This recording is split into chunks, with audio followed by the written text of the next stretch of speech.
This is a file titled Playfair's Axiom.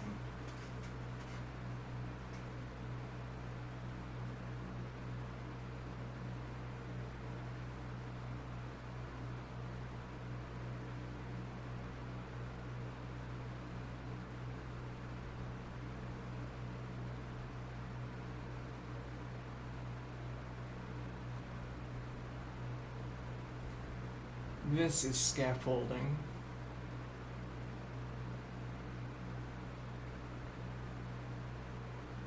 But what is scaffolding? Scaffolding is establishing a characteristic between identifiable geometric objects. What do I mean by identifiable?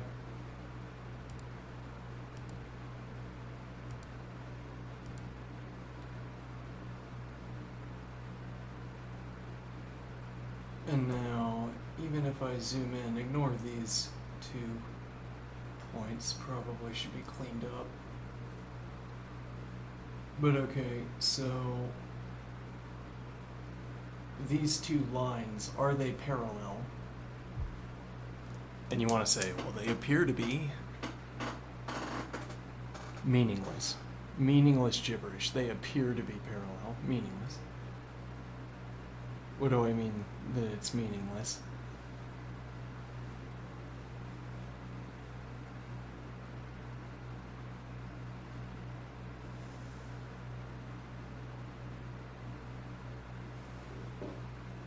When we're thinking with scaffolding, which can be smaller? Whatever size means here.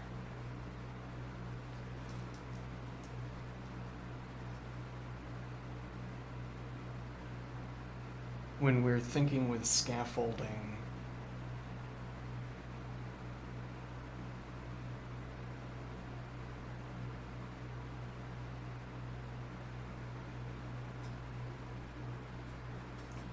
we're saying that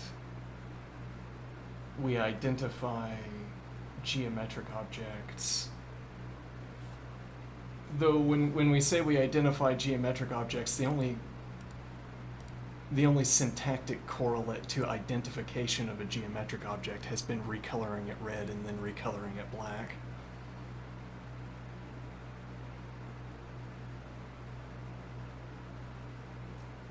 I mean, there are theorems we care about, propositions we care about that are true or that are only relevant to talk about when we know that we have parallel lines.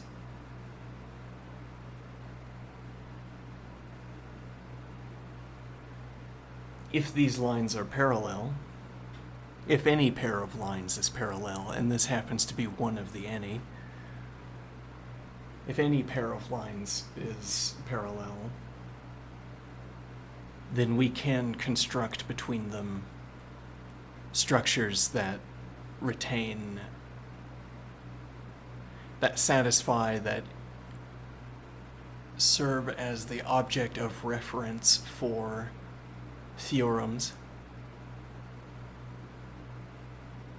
If I know I have a parallel lines, I can be looking at, as if with all the remainder of the detail covered up with the hand, I can be looking at a diagram that talks about a theorem, or a diagram that serves as the object of reference for a theorem, a construction. I mean that I can build a bridge between these 2 lines, and if these 2 lines are parallel, then I will know that certain theorems are represented by whatever bridge I construct between the 2 parallel lines, as if the parallelity is built into any construction I make between these 2 lines. If they are not parallel, that is also baked into any construction I make between these two lines. If these lines were tilted,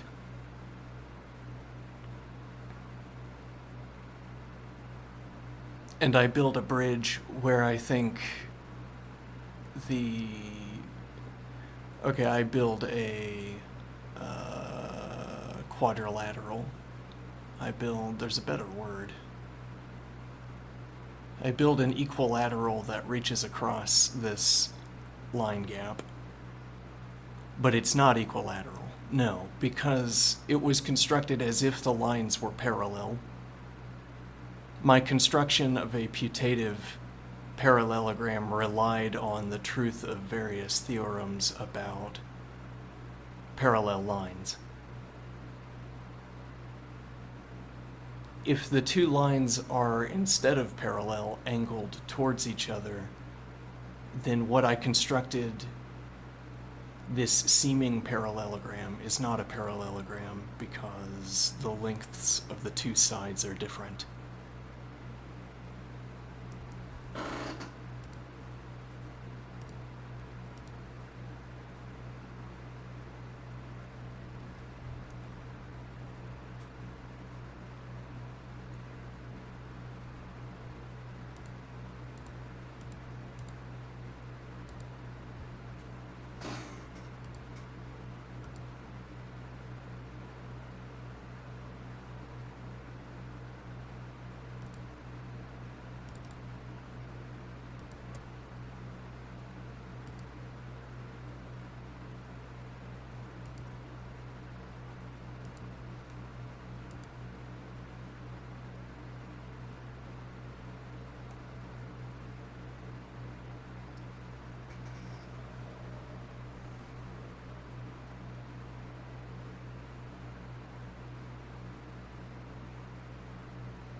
So now we have a parallelogram. To be sure, the sides, rather, yes, a parallelogram, not an equilateral. Mincing my words. A parallelogram. Okay.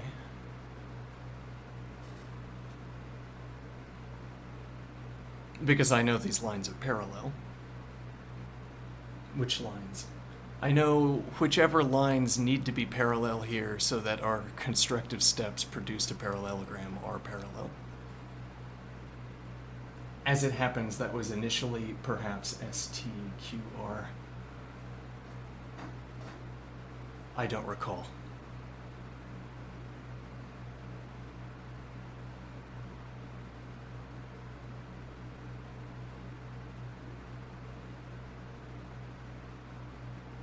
Now what point is this?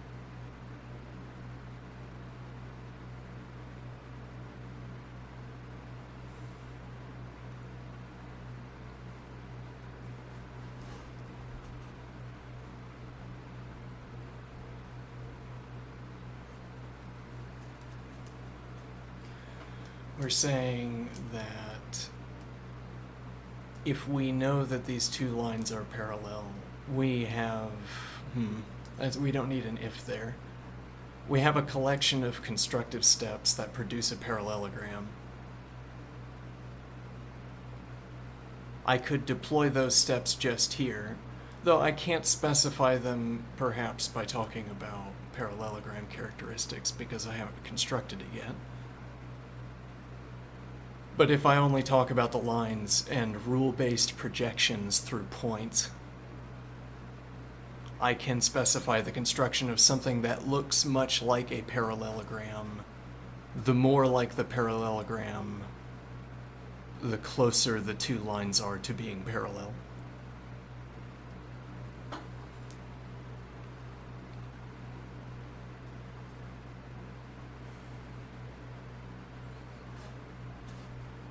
This is a proof that the two lines are parallel, in a way.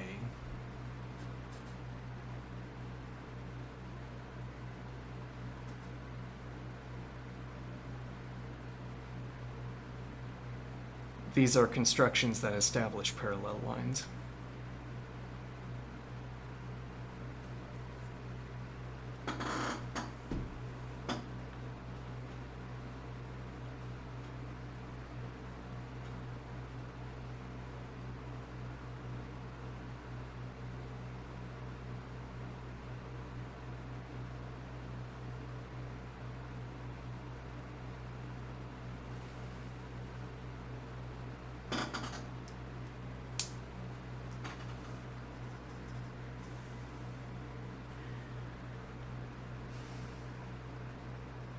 This is a point that we made several times while working with geometry. If I'm working on a sand table with a stick, I could draw this as a symbol instead of as a construction. As it were, I have our convenient parallel tool. It's a wooden plank that we stamp into the sand, and we drag our stick alongside it, and we get straight enough lines for long enough distances for our sand table diagrams.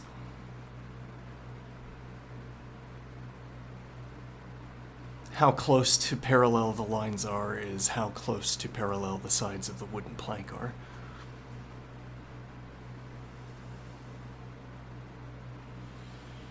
And now I press the plank into the sand. I draw my two straight lines, and then at a particular juncture I draw this as a symbol.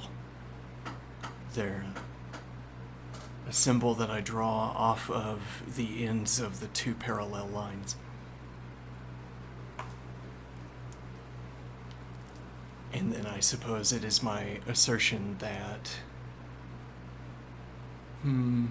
well, this is one of the certified parallel generators. There are infinitely many parallel generators, I suppose. Or maybe structurally you could classify all of the parallel generators into a finite collection of buckets. And then this would be one of them, but they all seem to do the same thing. They're all judged to do the same thing. They all generate parallel lines. You might want to say, you might want to think in this direction of saying these lines are imbued with this symbol. This symbol is etched into the straight line if you zoom in far enough. Zoom in far enough until the line becomes a squiggle, and it's this on loop, this symbol, as if baked into the structure of the line, but it's not actually like that. Instead, the lines are imbued with this other characteristic, that they are parallel. So we say, because this is one of the certified parallel generators.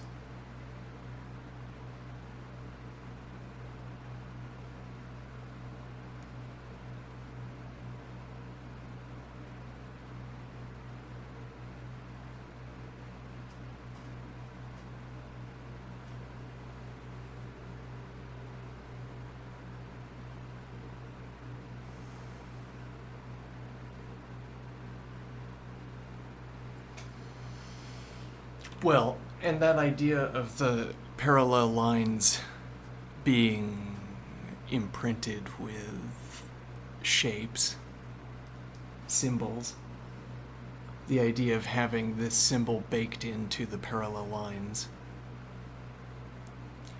that doesn't work as a description in this case, because what's baked into this is parallelity, which is accomplished by various means. But this symbol, well, it's not a symbol though. We're speaking that way out of convenience. It's a sequence of constructive steps.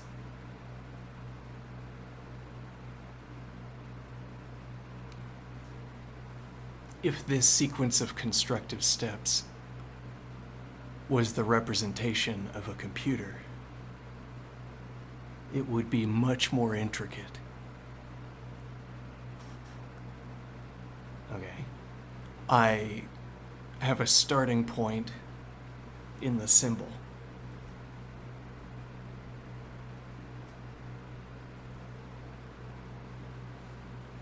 Now, but we're imagining that this is the computer case.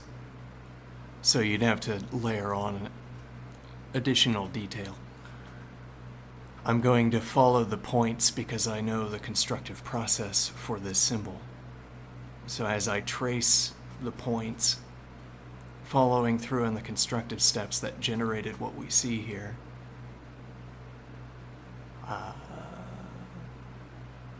I find myself zooming in on lines.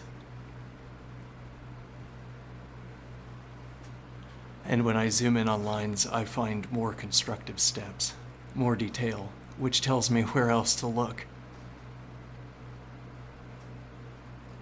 What we're trying to imagine, I am thinking, is a computer that overflows from a central hub onto lines. A computer that overflows onto two parallel lines. And what that means is that continuing to follow the rule set for construction as you look at what's embedded into the diagram, continuing to follow the construction steps, will continue to construct a computer into the line. We'll continue to construct a computer into the line. I mean, we've already granted that this could be a computer. It could, well, the representation of a computation or a computer.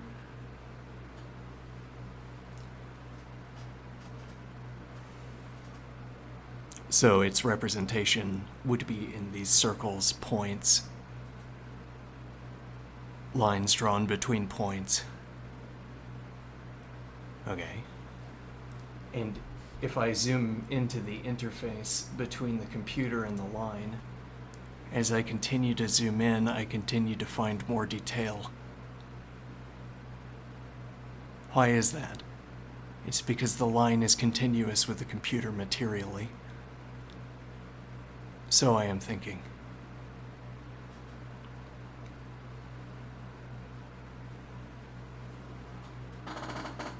What do I mean here? The line is continuous with the computer. The line, as we continue to zoom in, we will continue to find characterizations of the computer that also, characterizations of constructive lines in the computer that carry over into the line. Okay, so a detail facet.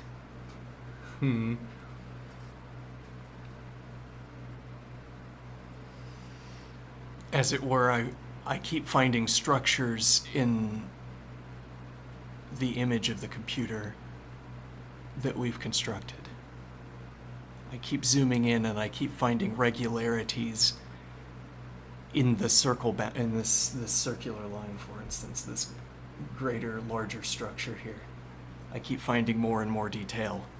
And when I compare against the line over here, I find that that detail is also present in the line.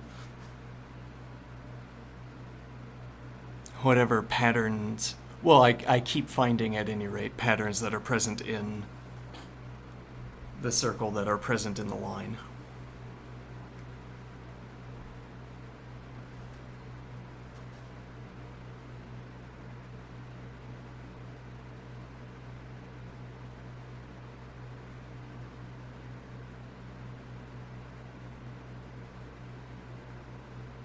And what point are we trying to make here? Well, so the interpretation would be, well, the mechanical observation here is that then I can interdefine patterns in the computer or in the construction scaffolding. I can interdefine patterns I identify in the computer with patterns that I identify in the line. And then we can, for rhetorical ease, claim that this is a matter of construction. The computer must have transmitted a construction order into the line that brought about these referenceable regularities. But more to the point, maybe, I can think about the representation of the pattern, the looped representation of the pattern in this line.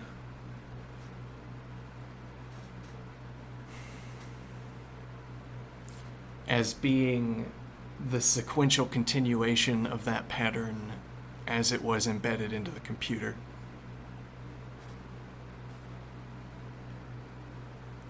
And since I can continue to do this as I zoom in,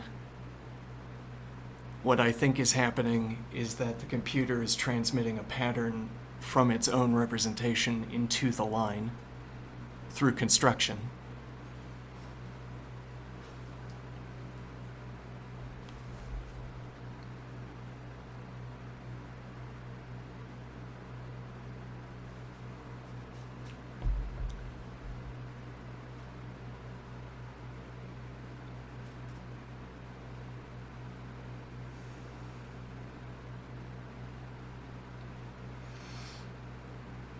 And while this scaffolding would be convenient for the constructor, certainly within the representation of the computer, when the constructor is encoding the computer, what the constructor is leaving behind is the rule set that led up to a point. And then the constructor is following the rule set.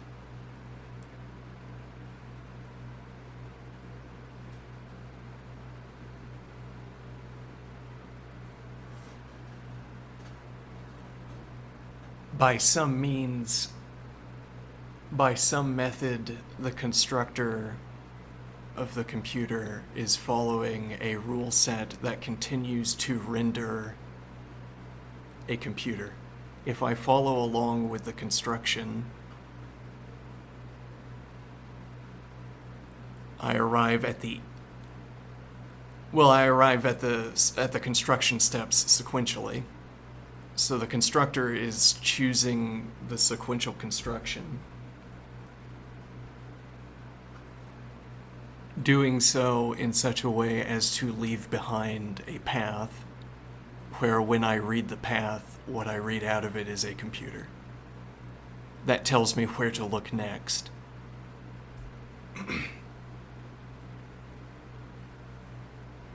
And the point is, if you are positively constructing something, if you are positively constructing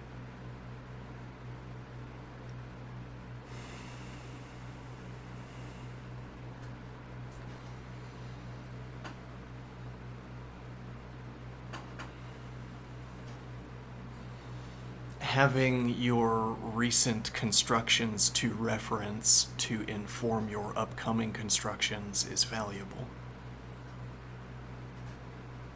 Useful. Practically. I say, I want to unspool 30 loops of a ringing of a circle.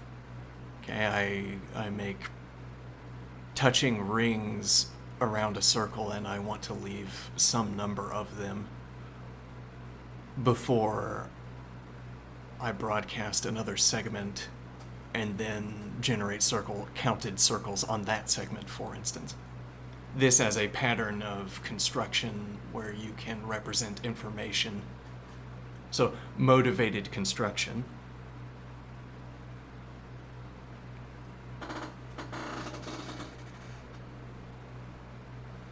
There's no good Euclidean reason, there's no good theoretical reason to deposit in consecutive rings on a circle. But our idea is that you can encode a structure. You can encode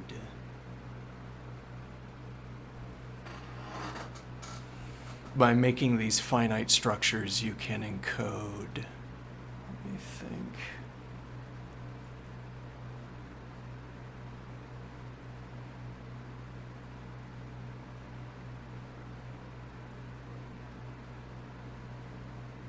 Well, so you have the finite structures you've left behind. I suppose you can go back and look at what you've already constructed. Or you don't need to because you have good enough memory.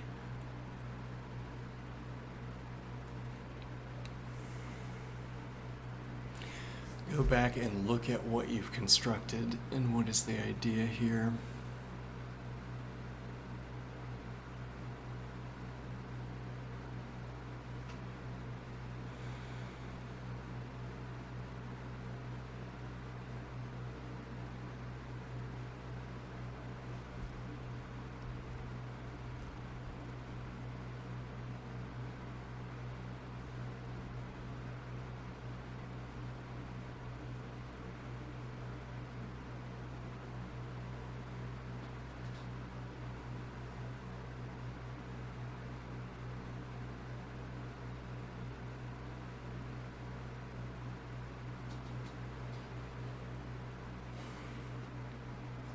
So you're leaving finite constructions that out of which we can read numbers.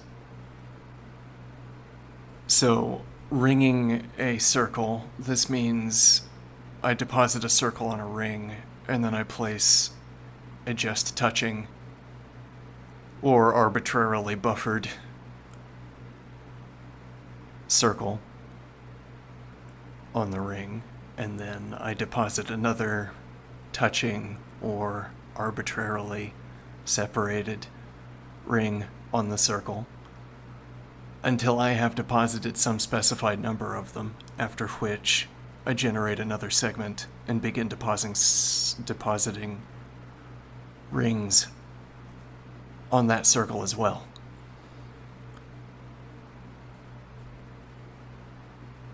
Okay, and I'm saying that... Well, so 1 point, there's no good Euclidean reason to do this. You're not investigating a theorem by doing this. Not a theorem of geometry, anyway. It's a motivated construction. You're generating a pattern.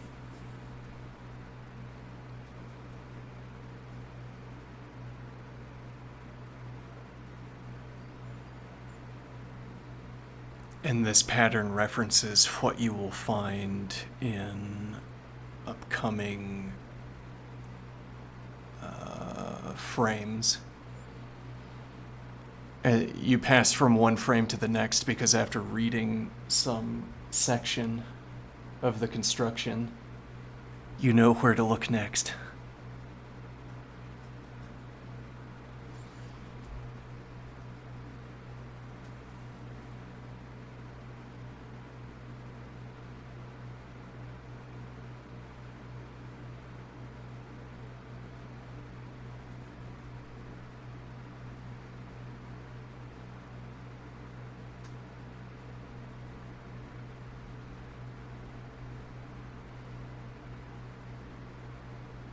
Knowing where to look next, you look there and you have a frame which contains a new collection of geometric objects.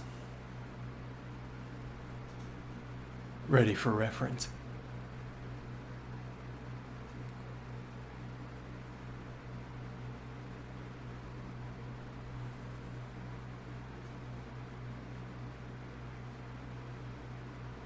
Now the idea of a pattern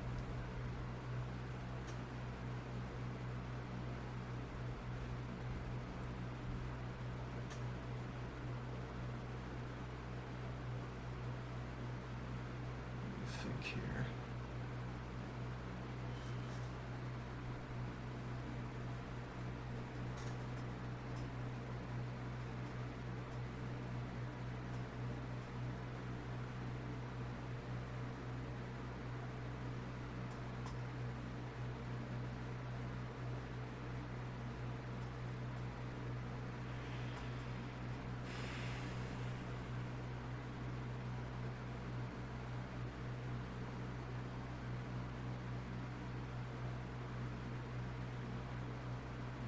We're saying that there's a computer spilling over into a line.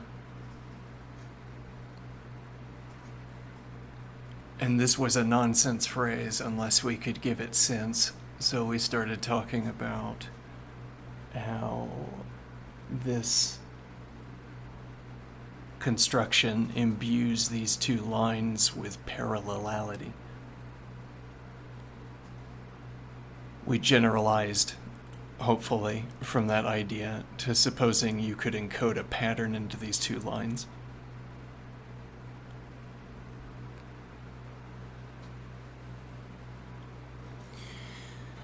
Well, and if nothing else, you can transmit a shared length from the top of the line to the bottom of the line through various techniques.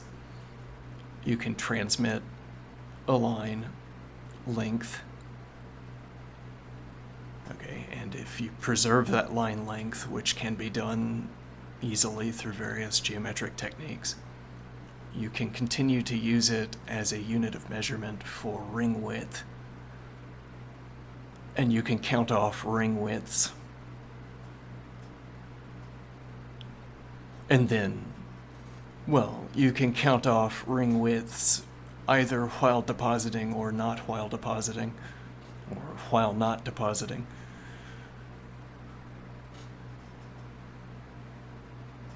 I say not depositing, but both are really positive constructions. You lay a ring width either with or without deposition.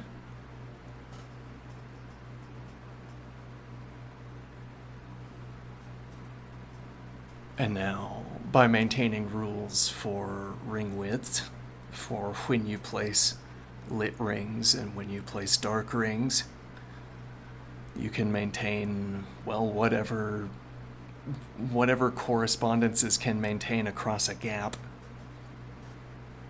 You can maintain them.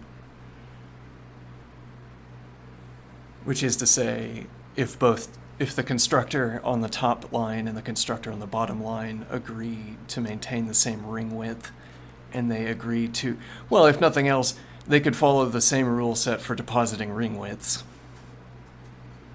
And then if we ever construct a perpendicular line and look across the gap, then we, supposing no error has arisen, we should see the same state. We should see, the same state with regard to ring on, ring off.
I think this would have to be array. I think we've made a technical mistake. The fanciful idea here. Well, we could have a shorthand. I mean, so something we've been maintaining this sort of resource-based idea here.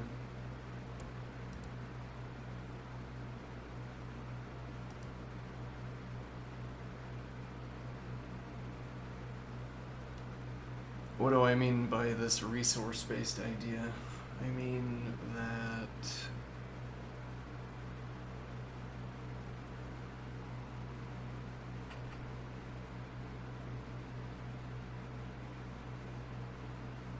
we want to, so the conundrum we were just faced with is that we had a segment loaded and ready to deposit in the diagram. What we needed or wanted to do was reference this point.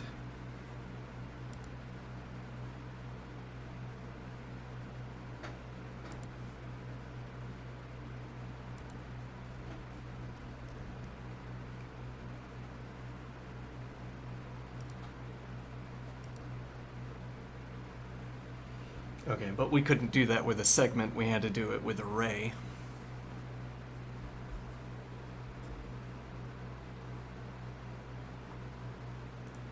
Does array cost more than a segment? Maybe there is a literal sense in which the answer to that is yes.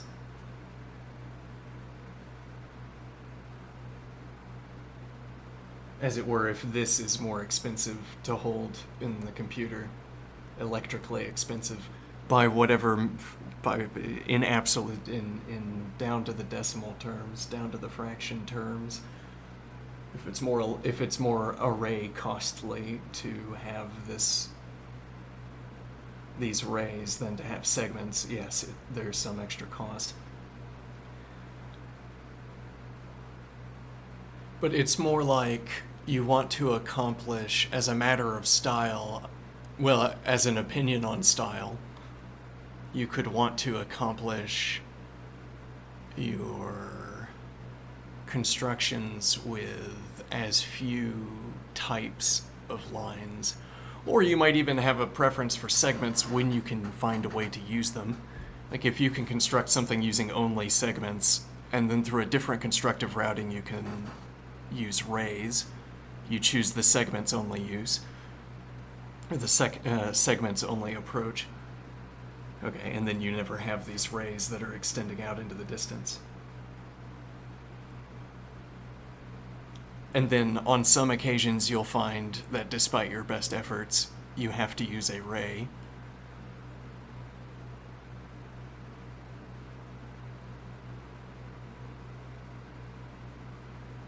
And this is like a general, I'm trying to associate this with using cheaper data structures in coding. Or if you know there's a particularly efficient data structure, or if you know that one data structure is more efficient than another, searching for ways to use the more efficient data structure rather than drawing in that data structure.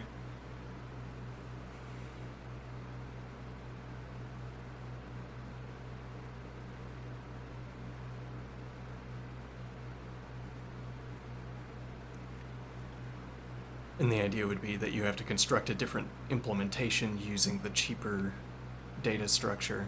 Well, so making a practice out of this is like succeeding at that same activity except in a different form. I mean that here we're trying to use parsimonious geometry, and what that means is if we could have done it with segments, we should have. Okay, we're avoiding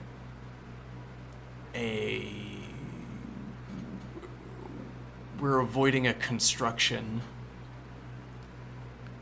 Let me think here.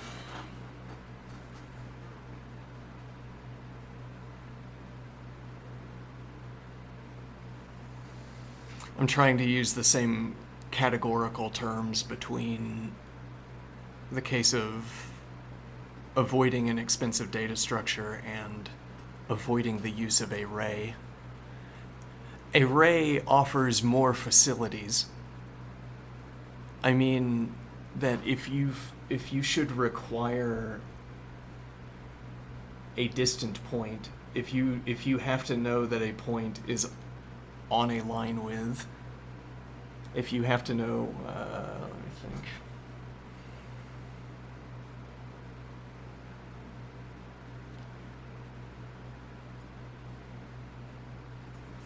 The minimum case of having a point of contact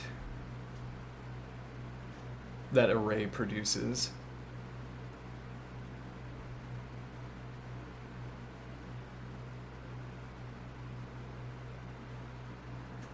you gain in addition to having the line that you're generating, which could have been done with a segment, we suppose.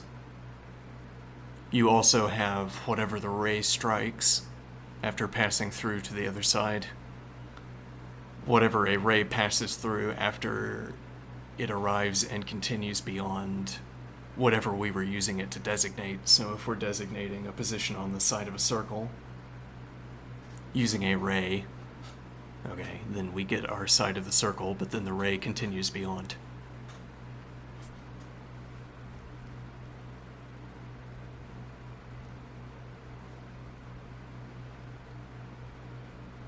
So this idea of more parsimonious geometry,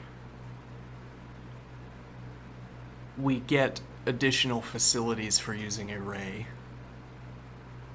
I mean that we get an additional point that we can reference about which we know things, or that could be useful for constructive steps, or for continued construction. Or for that matter, the continuing ray might be required for continuing construction, as in this case where we want to make rings.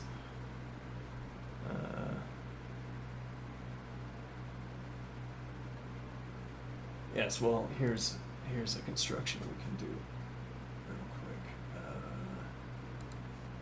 Let's see.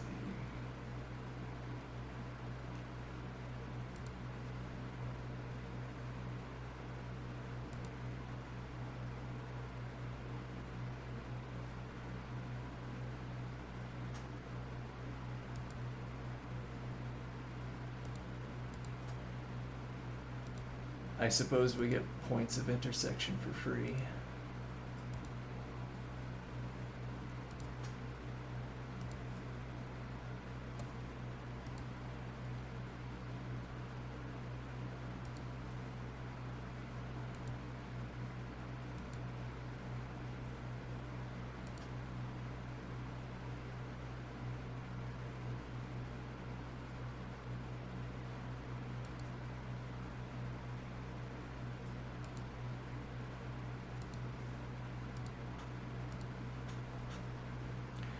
Though this is perhaps not the rings that we were thinking about.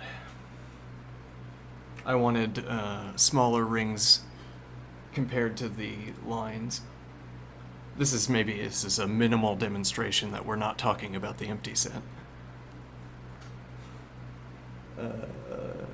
From here, filling in a ring width, well, I just have to do this simple operation where I turn off the color. Oops. We'll keep one. Well, but then this can't be black. This has to be.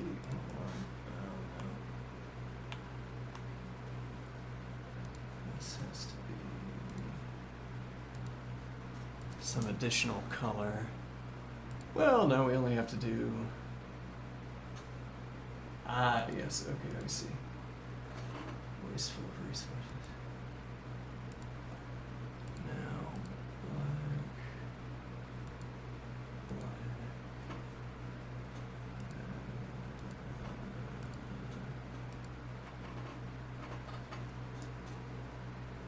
A ring width. Well, okay, it's not a full gap. I guess maybe we need one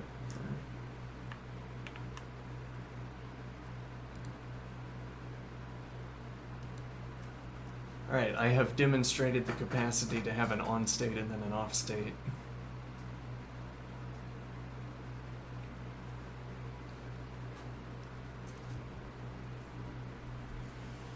Now, if I want to encode something in sequences of on and off states, yes, and both the top and the bottom lines have the same width.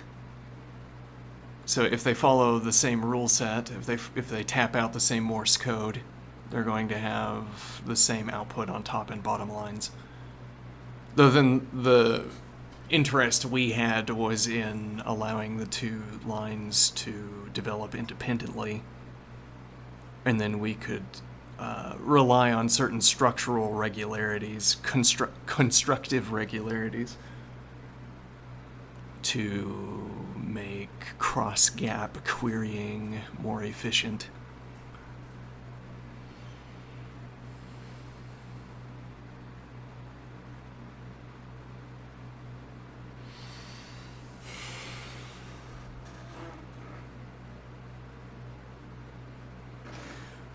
Now, though, in my head, these rings are much smaller compared to the scaffolding.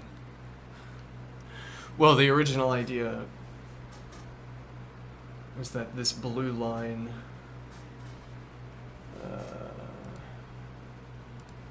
here, this blue line would be split. We could split this binarily as many times as pleases us. And at the end, use this to construct a circle that we know is symmetric across the gap. So we could construct the circle on site instead of transmitting the circle. Or construct the radius of the circle on site and in a known position.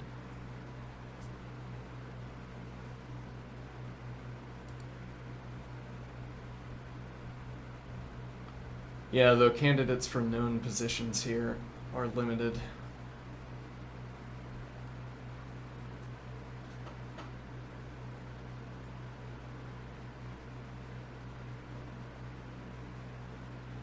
An interesting question. Is it possible to construct a referenceable object in this from this starting point? What does that mean? Well, I have to come up with a construction set that also works down here in the mirrored case.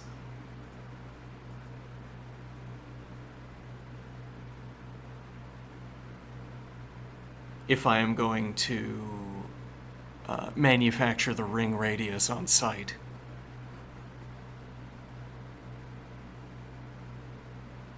As opposed to, well, I mean, there's a different process we could undertake where we don't care about what this region looks like, which is that we start with some given circle and we transmit it across the gap. Okay, yeah, we could...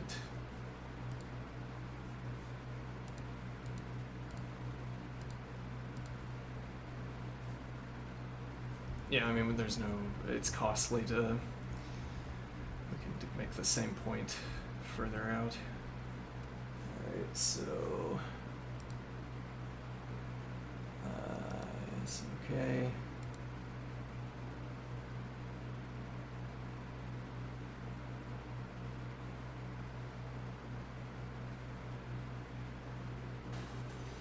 Yes, well, so we are having to pick some point here.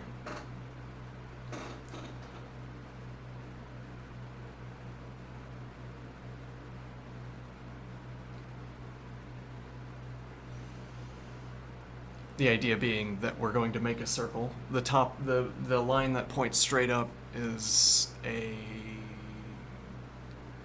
transmission wire. There are actually, we should be demonstrating a lot more of these because they are demonstrable, and the drawing of it is engaging, I think. We can make a point here that if I set this circle that is currently on the screen. Okay. Now I zoom in just a little bit further, and we have this point of connection. Okay, for ease of use. Now this gives me the radius of a circle.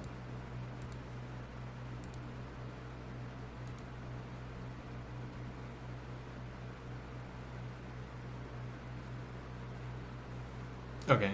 Now, the radius of the circle was not chosen to be a multiple, rather a divisor of the width. And what that means is that there's going to be spare change when we hit the end of the line. The circle's going to be offset from the end, offset by something less than its own radius. Even less than its own diameter. Okay, now, the point is that there's an operation that can place this circle back onto the track. What does that mean? So, the ideal for circle transmission is what we demonstrated above, which is that the ideal, and a regularity in the construction process that is that you can obtain by thinking about it. A regularity in the construction process is that you complete the transmission of the circle, which in this case we did by placing this gold circle here. We've completed the transmission of the circle to the top line. Right, and now I immediately use the point of contact between the gold circle and the blue line to, well, whatever we want to call this construction, transmitting the radius or whatever. Okay, so I immediately begin transmitting the radius. Okay, maybe I'm not talking about the right point here, let me think.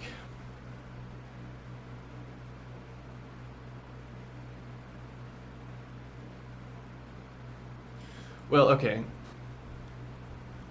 If I had split this gap in 2, and then I had split it in 4, and then I had split it in 8, and then 16, and then 32, and then 64, and so on. And then I stop at some point, and now my rule set says, look at the closest point.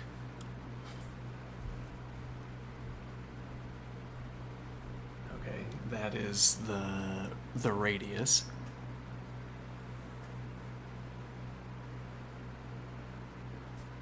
So you have this point of intersection down here, and my division of the line between top and bottom has split this last stretch, has left markers on this stretch that we can reference, I suppose, or apparently has left markers on this last stretch. And we can reference those markers. We can use them as index positions, because all we care about is choosing the one that's closest to this point. Okay, once we have chosen that, or once we have identified that point, if we make a circle using the radius between, the radius is the segment between this point and a position up here, or up on the line, then we can transmit the radius down the line, but more important, but peculiarly, we can transmit the circle down the line, but peculiarly, the first circle is centered on this point, as opposed to this more general case, this less particularized case, as it were, where the circle is not centered. This is what happens if you're offset by any angle, but you nevertheless follow through on this means of transmitting the radius. What does that mean? Let me think here.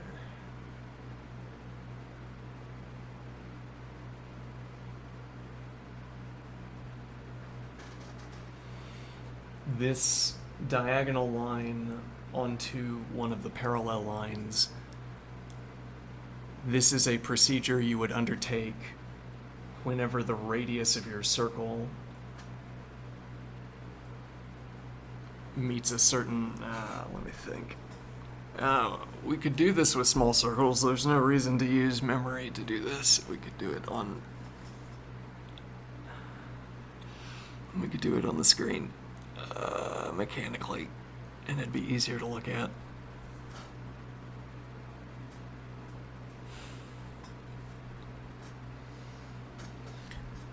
This angled line that picks out the center of our golden circle. Hold on, do I have the screen on, by the way? Yes, okay.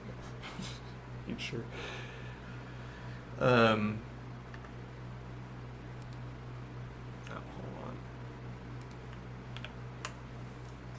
on. Okay, so I'm saying this angled line will be present in any case where the last circle, where is it? So your point here is you're tessellating this. I want to use the word cheaply, tessellating. You're tessellating the ring radius up the line by drawing these consecutive circles, because each circle projects a new reference point onto the line for us in this constructive description. So we can keep doing this.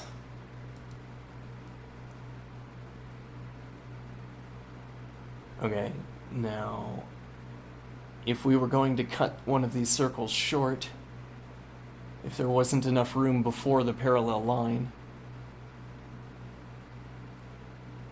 then we can rotate this last radius such an angle that the parallel line cuts it short, or the parallel line serves as the point of intersection instead of this point. So I'm going to rotate the line that projects the point onto the parallel line a distance. Well, but recall that our parallel line here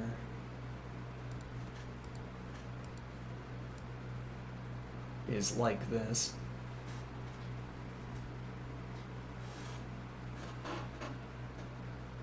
Edge of screen. We don't have enough space.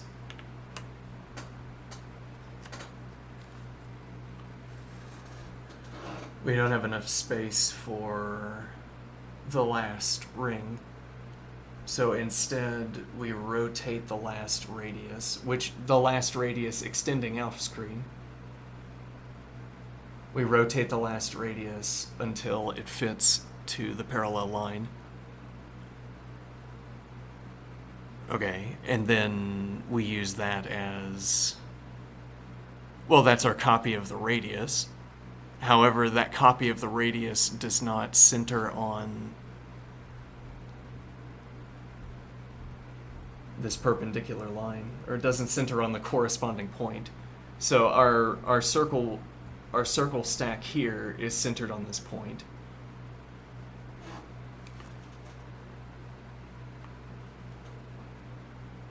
Our circle stack here is centered on this point.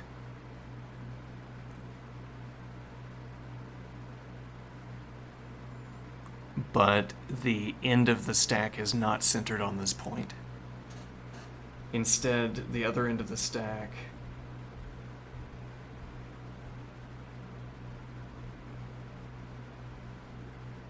yes, well, there's nothing to find if you keep zooming in. Yes.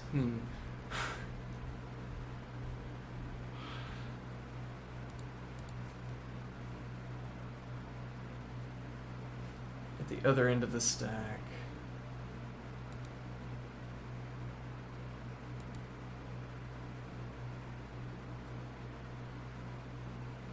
okay, and now we do this, and then we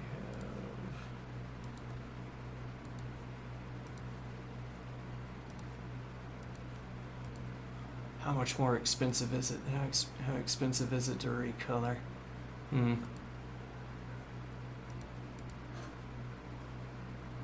Alright, now we have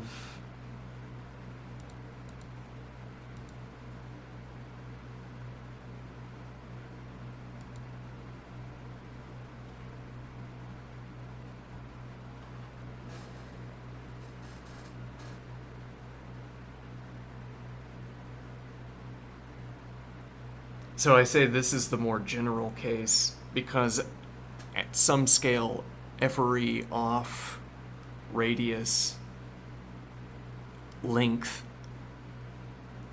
has a structure like this, or would require a structure like this to jump around, to jump the gap to the line. Naively. As in, if we haven't adopted any further rules to follow that make our constructions deviate from one another.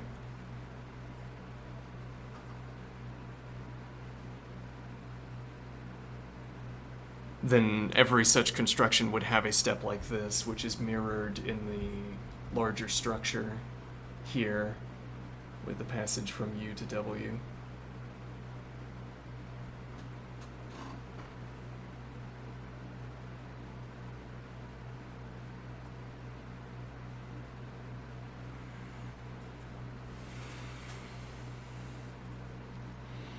Now, could we ring up the line and then follow a procedure that maintains the rate? Yes, you can.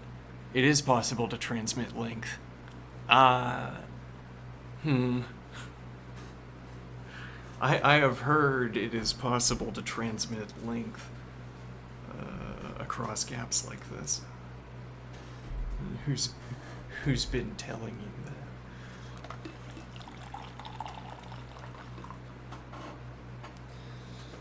Old Euclid taught me a symbol that allows you to jump this this gap here. We call it the length transmission algorithm.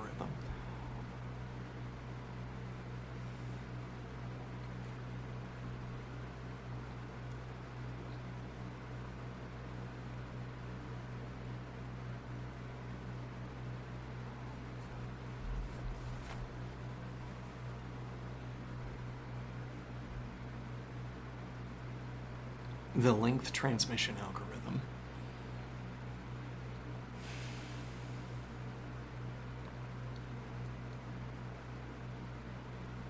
We were making a somewhat facetious reference to our earlier considerations on constructions as symbols.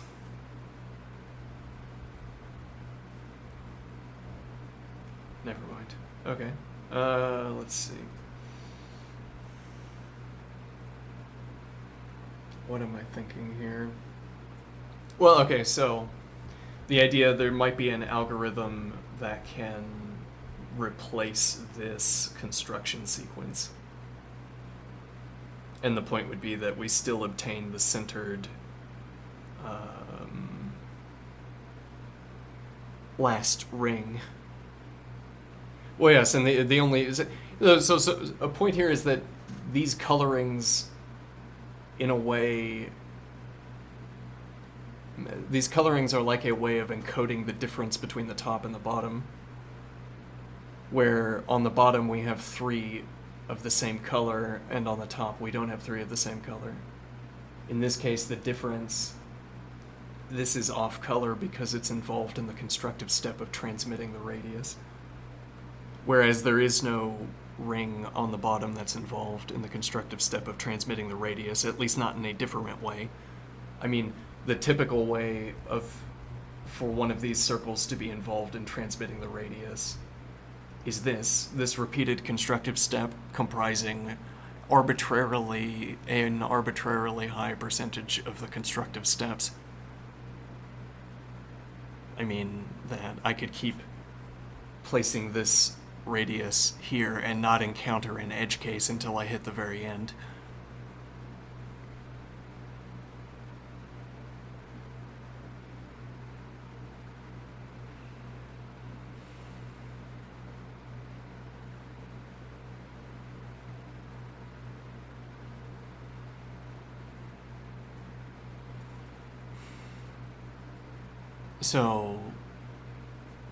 So the idea is I am thinking that having this numerical, this quantitative accounting of the rings where we say, here are 3 rings. I remember looking at 3 rings at the top.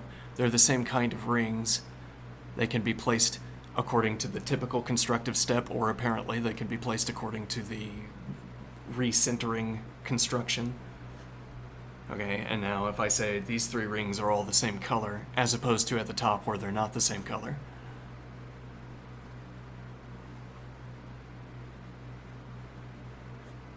Each of these rings is... None of these rings are involved in the transmitting the radius to the parallel line operation.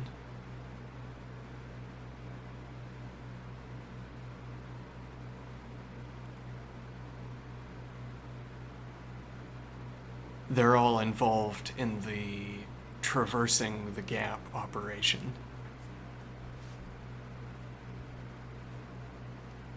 In the same way. Now you might say the green circle up here is also involved in the crossing the gap operation because it's the last ring. Or the ring after it is the last ring, depending on how you want to think about it. But it's the last ring, okay. And then, as opposed to being the first ring, which also was involved in the crossing the gap operation, or construction step.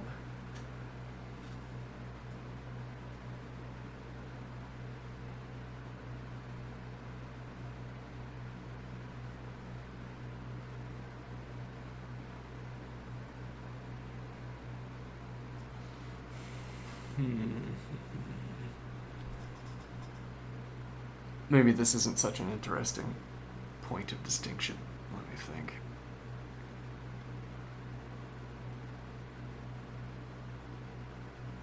Well,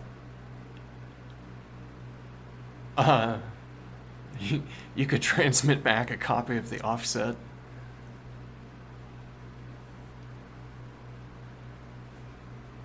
So we have ring rules, a ring deposition rule list that we are depositing on the line. Okay. We can turn rings off and we can turn them on, or we can say we can choose to deposit a ring or not according to what the rule set says. Okay, and now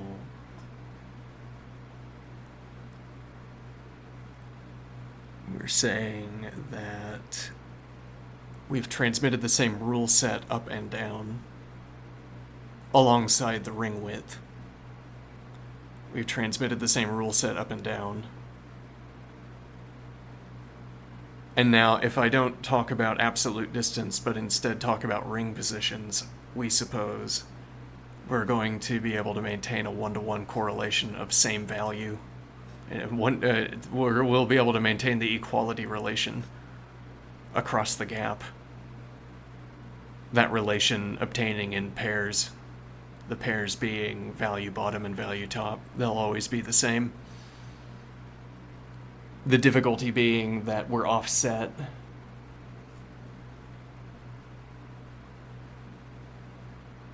Then the follow-up idea, transmit the offset. A different idea, maybe the rule set is a function that can take input values. So we transmitted the same rule set in the sense that, let me think here.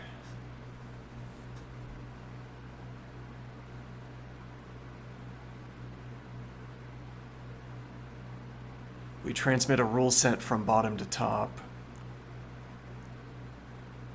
where you can feed the offset value into the rule set. And now you're not trying to maintain parity between top and bottom. You're depositing whatever your rule set tells you to deposit given that you have this value of offset.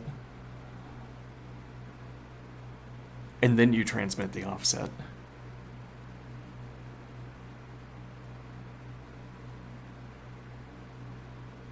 And now the idea is they both have the rule set. When I receive the backward transmission of the rules, rather of the offset, I can feed it into my own copy of the function in order to know which of the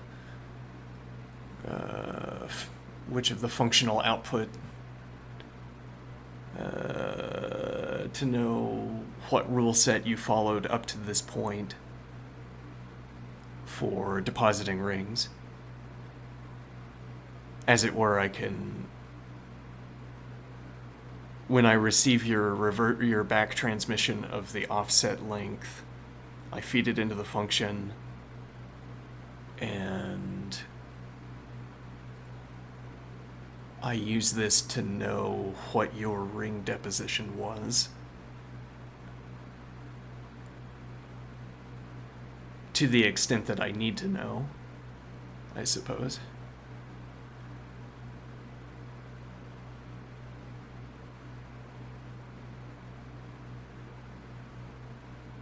And now, well, we're still trying to establish a stable connection between the top and the bottom parallel lines.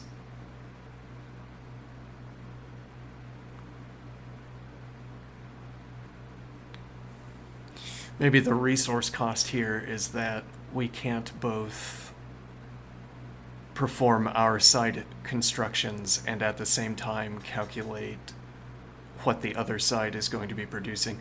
Like, if there's a finite rate, if there's a finite speed of transmission across the gap, as it were, we need to project a construction that's going to meet the continued construction of the other side of the line.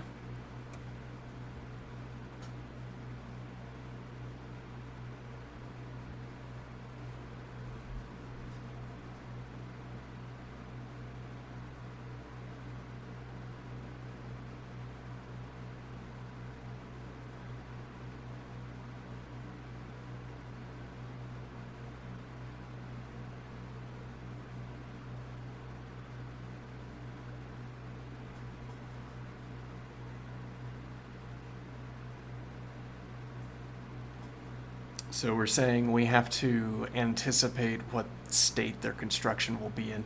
Well, notably, if we had the exact same rule set and no offset, predicting the upcoming state of the other side would be the same as predicting the state of our own side. As it were, it imposes no additional computational cost, whatever that means in this context. It's the updated rule set, the functional the functional output when you fed the offset into the rules. It's the difference in the two rule sets that imposes a computational cost. We would have to both construct our upcoming states and predict what the upcoming states would be on the other side, so that we could transmit. Well, so the point is that whatever communication protocols underlie our transmission, we encode them into the bridge between the two sides. The point is that we have to be able to perform arbitrary constructions down here. Or maybe we don't. But what I mean by arbitrary constructions is like this selection of a point. We need to be able to perform arbitrary constructions down here and have... Well, yeah, so we want to be able to transmit a bit, which is our acknowledgement that we performed a construction step, instead of having to transmit a new length, for instance. Okay, so we have a catalog of lengths that have been transmitted across the gap. We can reference our catalog of lengths when we need to adhere to a communication protocol.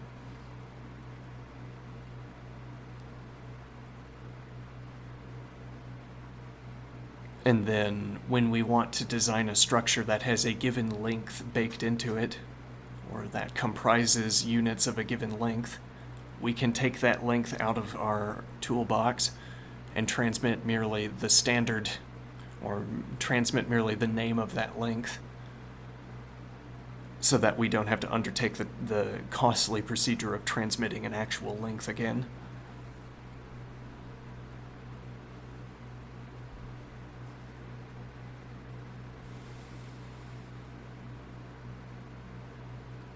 So the point is, I can't have had the noisy value. I can't derive this value of the offset. It has to be transmitted.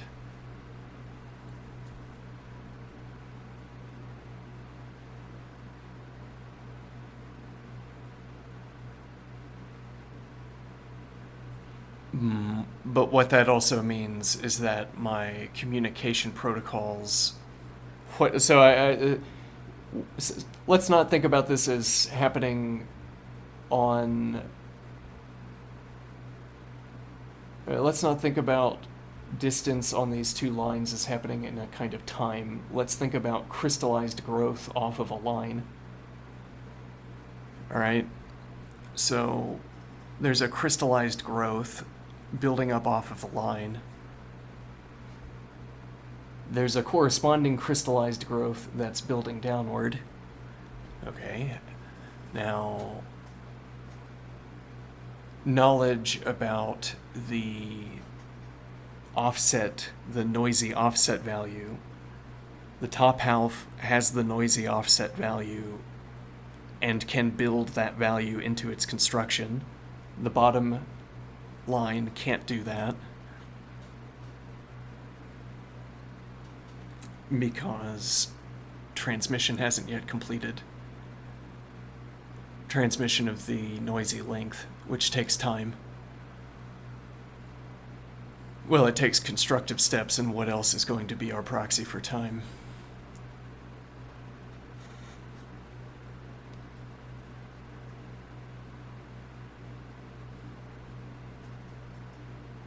The idea then, the bottom side wants the arrival of the noisy length to trigger a cascade of updates. We now have the updated rule set. We pass through the function, the rule set generating function, we pass the offset value, and now we know what rule set the other side was obeying the whole time. Okay. What rule set the other side has been obeying the whole time has been generating a finite structure.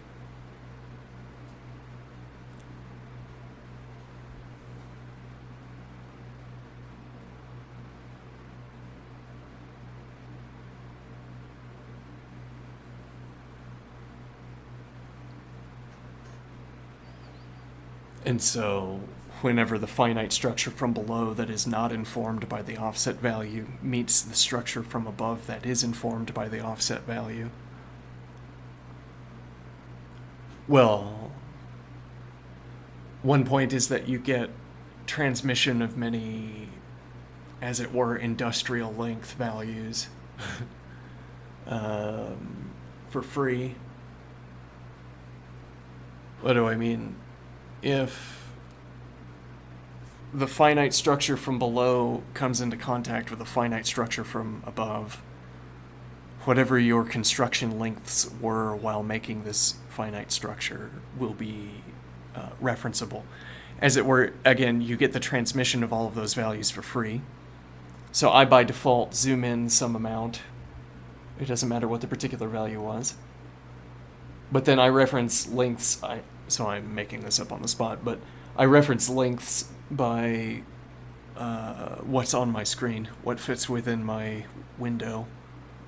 Okay, so I've zoomed in to some degree, and now, as it were, I've drawn my units of measurement on my screen or on my grid. Okay, so if I zoom in, my structures get smaller, and if I zoom out, my structures get larger compared to the sort of absolute distance, whatever that means.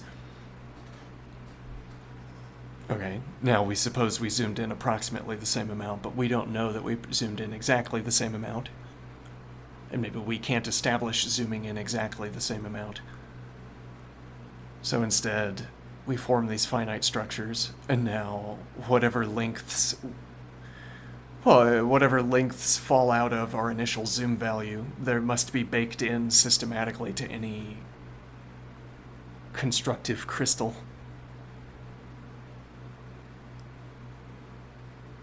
A sort of crystalline growth off of the line, because you're with a unified standard system of lengths and measures, you are performing geometric deposits, I suppose. You're following rule sets that extend a kind of deposit boundary. Okay, and then later you ring circles, for instance, with a given zoom value, with a given and therefore a given constructive size.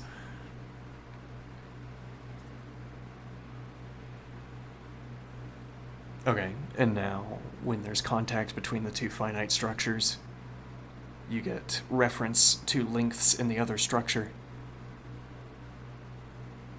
Now this kind of discussion might make more sense in Game of Life, or I have more analogies in Game of Life for what I'm thinking about here. And the idea would be, well, a crystalline growth in Game of Life would be more obvious. Say, filter flip my video, will you? In Game of Life, crystalline growth. Well, again, we get this nice shortcut of the Turing machine. What do I mean? What is a crystalline growth in Game of Life?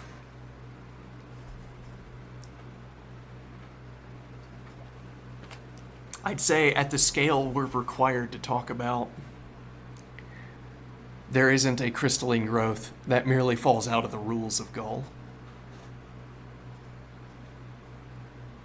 What I mean by that is that, as it were, random chance does not often deliver crystalline growth given the rules of Gull. You might have to design an environment in Gull within which crystalline growth is a kind of emergent property. But you have the sort of conceptual boundaries provided by Turing machines. The idea being, I could make live cell sowing and harvesting machines that crawl over piles of debris and build up the piles of debris. Okay. I could have a live cell factory that extends according to a block deposition procedure.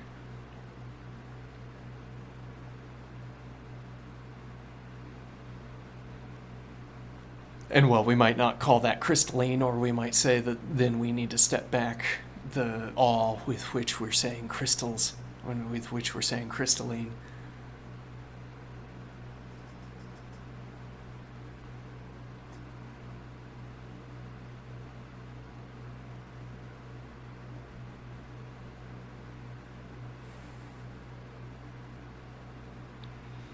But then we're saying,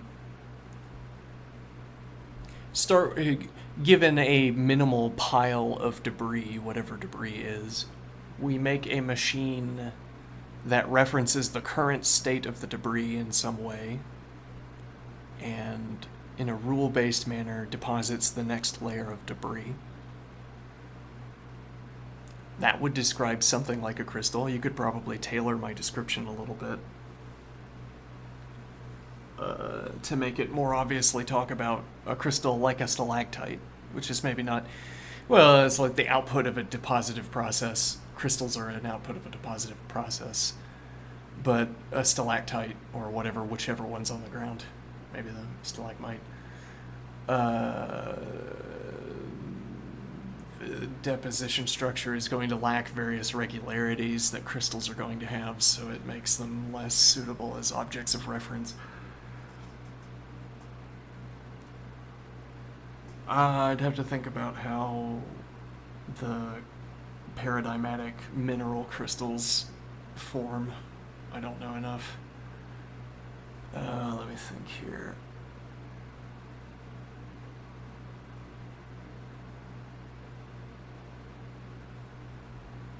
So we're saying we're trying to design we're trying to ensure that we are not talking about the empty set when we talk about a crystalline growth in Game of Life. What you'd want is that there's something that constitutes nature in Game of Life, like an initial distribution of live cells that maximally exhibits liveness.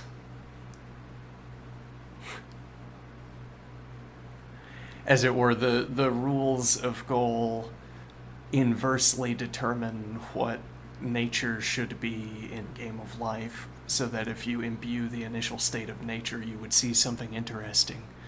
Most interesting, whatever.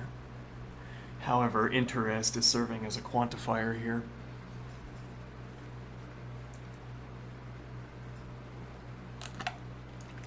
Okay, and in nature imprinted into a goal board for a given size of a goal board, presumably we would identify crystals, because crystals form in nature, so I suppose.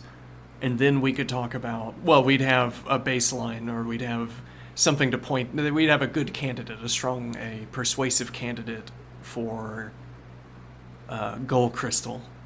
And then we could talk about the depositive processes that produce goal crystals, in fact.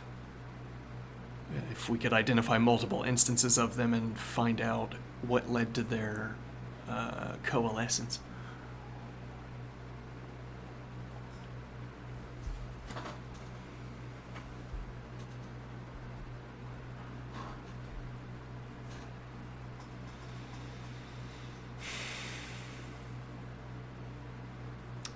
But we don't have this idea of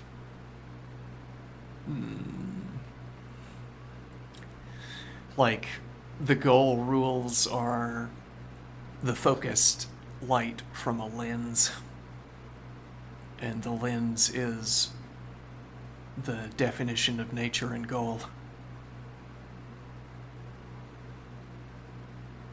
Or the lens and the light together are the initial state of goal, and the natural initial state of goal. And then the rules of goal are a kind of focusing of the natural state of a goal game, or of a goal board. Like the idea that you could have such a pattern of lit cells in a goal board so that dynamics internal to the lit cells were identical. Like, let me think here. You design a state of a goal board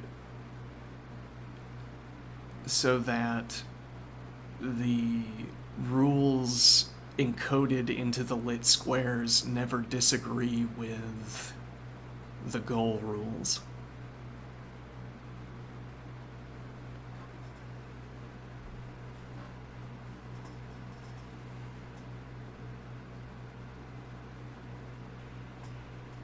And what that means is, well, everywhere you look, you would agree that the board is following goal rules, as it must, I suppose. Everywhere the board is following goal rules, but at the same time, when you correctly interpret, or given your conceptualization of the pattern in lit cells, the structures you can identify in the lit cells are also always obeyed. Whatever rules you have that talk about the lit cell pattern itself, or rather, what structure you, so whatever structure you say is encoded into the lit cells, the internal logic of that structure dictates patterns in lit cells. Or in order for a pattern to continue to be represented, the extant lit cells have to behave a certain way. You can't have been wrong about making or how the cells behave or how they would behave, as it were. Let me think here. So you have...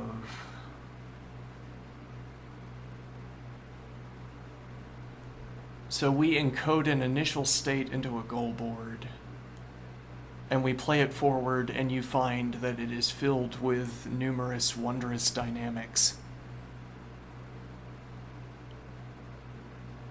More than by mere analogy, you think game of life is a little bit like life, but then you look at our lit cell structures and you think this is very much like life. Because, well, our lit cell structures are large. It behaves very much like life. And what we mean is, let me think here.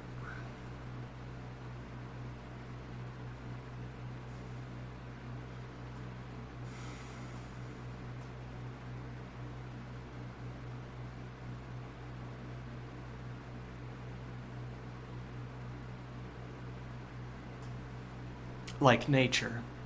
It behaves very much like nature. You might say game of life behaves like nature because game of life can be characterized as governed by resource rules. Now, saying that is not going to lead you down an interesting discussion, I think. What do I mean? The explicit rules for goal. The explicit rules for goal reference how many live cells there are around a position, which, if that were the start of a different game, that would sound like I was starting to describe a resource-based game. Okay, so there's a resource, the number of lit cells in the vicinity, and if enough of them are lit up, then a cell behaves a certain way, as per the rules of goal. But the resource analogy isn't so useful. To carry this point through, the way a resource analogy could be, goal would be incidental to it. I mean, you could make a system in goal that consumes resources in an identifiable way. Well, like, okay, I make a square, I make an air-gapped square, and I fill it with noise, and the noise doesn't die. It doesn't stabilize. So there's noisy waves that pass through my air-gapped square. Okay, and I harvest instability, non-terminating instability, factually non-terminating. I harvest non-terminating instability from the passing wave and use it to do things. I suppose it's impulse, current. Okay, and now this, so then the idea would be, okay, so whenever non-terminating chaotic waves arrive at a boundary, they either reflect, perhaps after passing through a buffer, they either reflect, or they reflect modulo some transformation, some functional transformation that subtracted, some transformation that subtracted wave strength from it. So we have a metric for the robustness of non-terminating instability, and we extract robustness of non-terminating instability from passing waves. Okay. And, well, pixel-wise, what that looks like is a strong wave strikes the wall and a weak one leaves it.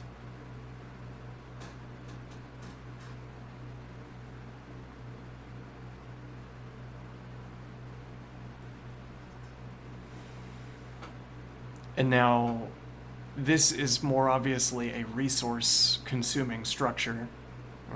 A structure, we're talking about resource is a relevant topic of conversation. We're talking about resources is a serviceable analogy as a characterization for the behavior of the system. It guides conversation more or less well. More obviously or better, it guides conversation more well if you can talk about a usage for that resource, where you say this many units of non-terminating instability or robustness were harvested from a wave and were reformed into a structure, or used to power the construction of a structure, for instance. Okay, now though, a question would be, is it relevant that this structure was built in gold? Could it, for instance, have been built in a different cellular automaton? And now a point would be that if we zoom out far enough, we might not be able to tell the difference, but we might be able to make a computer in both cases that would make the two images look the same, pixel to pixel. I mean, with our zoom out, our pixels contain more than one lit cell. Okay, and I'm saying we might be able to design structures that are pixel to pixel, the same, given different rule sets for the cellular automaton, and where both are representations of the same computation. Now, if you zoom in, you'll eventually find a difference between the two structures because they're in different rule sets, so the roiling is different. The noise is different. The instability structures are different.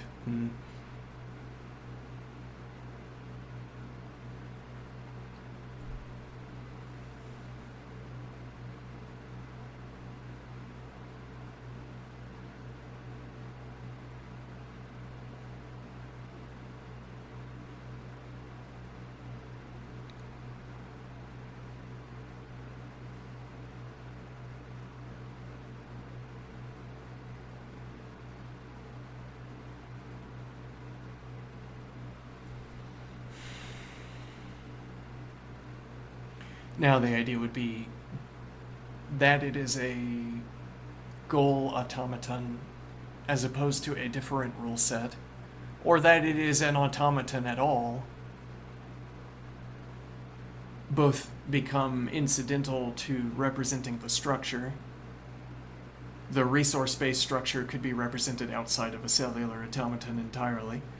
It doesn't have to be well, I mean, literally, it doesn't have to be a goal representation or another rule representation.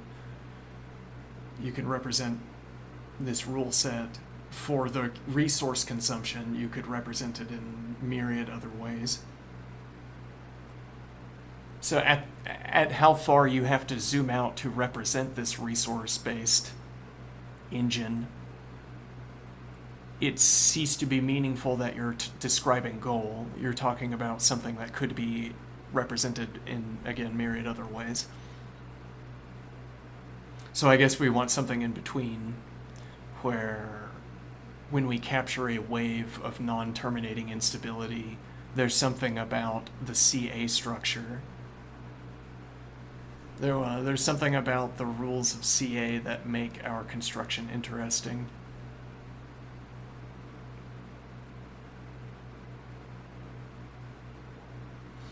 Well, like the fact that maybe it's in these generators themselves that we're describing, that you have non-terminating instability propagating in an air-gapped chamber. That was our description.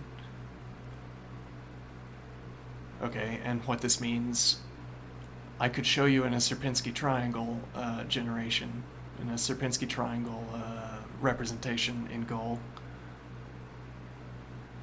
Or reason by analogy, you see the seemingly chaotic development of activity, propagation of activity through a Sierpinski triangle object. Okay, now think of that as being enclosed in a square and reflecting off its boundaries.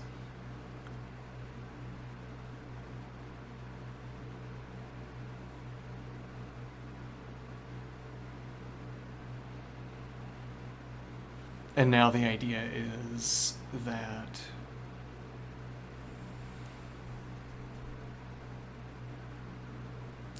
at the particulate level, what it means to have captured a cloud of non-terminating instability in one of these air-gapped chambers, what it means, what it corresponds to is the cellular interaction at the ground.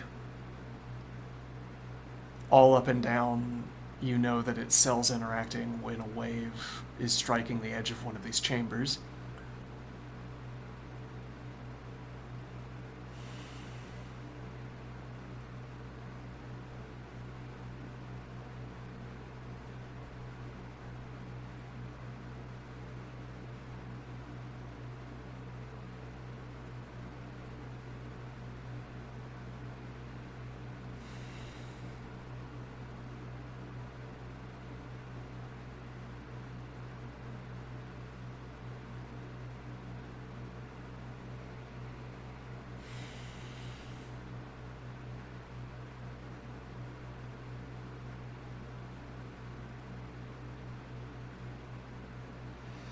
We're trying to say that there's this. Well, let's look at an earlier idea that I want to make sure we keep. The idea that everywhere you look, the rules of goal are being obeyed. As it turns out, this is a goal construction instead of some other rule construction. Okay, but at the same time, the lit cell structure also requires, if the lit cell structure, the lit cell distribution is also always consistent with representing, the lit cell structure is always a suitable representation for for the pattern that we've identified in the lit cells. Whatever dynamics we claim are present in the lit cell machine, in the lit cell structure, whatever dynamics we say are present in that structure are also represented. In addition to the goal rules being represented, the machine is also represented by the upcoming state.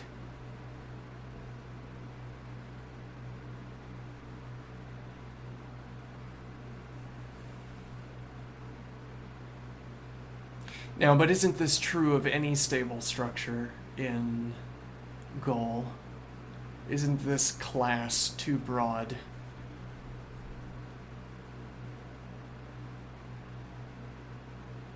The idea would be that suppose my lit cell structure it looks like a tape of cells. It's a strip of a magnetic tape with cells.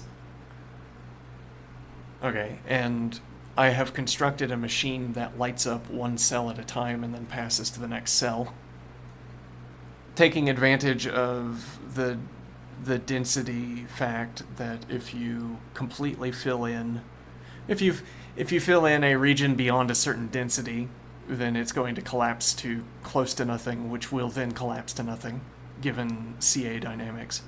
Or goal dynamics. As if you fill in a square completely, it will collapse into nothing. If you have overly high density so that it looks like a representation of a lit square, but maybe some of the bulbs are out, nevertheless, the construction will fade to nothing, because by and large you get empty space. Then you have only small structures that are inefficient in their use of remaining non-terminating instability. And the remaining structures are also not directed towards consuming non-terminating instability to remain a structure. They're noisy. Whereas our machines are designed to incorporate non-terminating instability in such a way that, let me think. So the idea is we light up one of these cells in the tape, some of the bulbs are out. Okay. Now, our base case here is that if I fill a square of arbitrary dimensions, maybe every dimension, I'd have to look at the 2 case and the 3 case, I don't know, I'd have to look around, beyond some minimal side length for a square, if you fill in that square, it will turn into 3 Sierpinski triangles on the side, but the central cavity will empty out completely.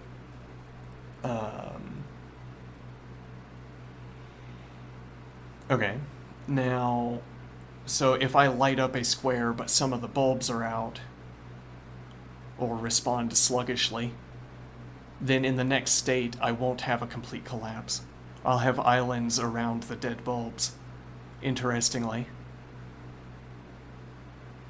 And then my point is that those islands are not designed to redirect non-terminating instability into propagation.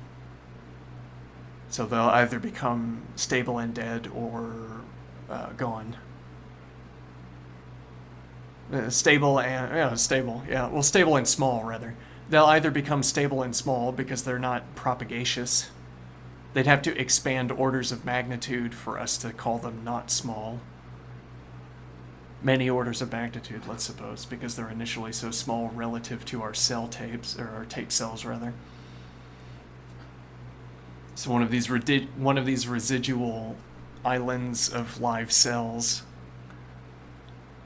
is failing to expand the orders of magnitude necessary to flip one of our cells to the incorrect state, because it's supposed to remain off. Ideally, we would have flooded the entire cell and then it would be completely empty. But we failed because some of the bulbs were out. Okay, and now we have these islands of activity. They are not growing the orders of magnitude necessary to refill the cell. More likely, I suppose, they're crystallizing small, or they're dying out completely, emptying out. Yeah. Okay. Unlike our machine, which continues to mostly fill in cells and then proceed to the next tape, or proceed to mostly fill in squares and then proceed to the next cell.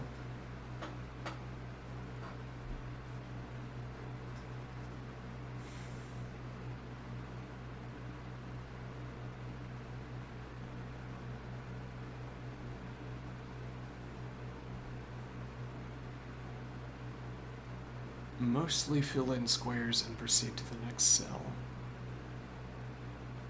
is what our imagined.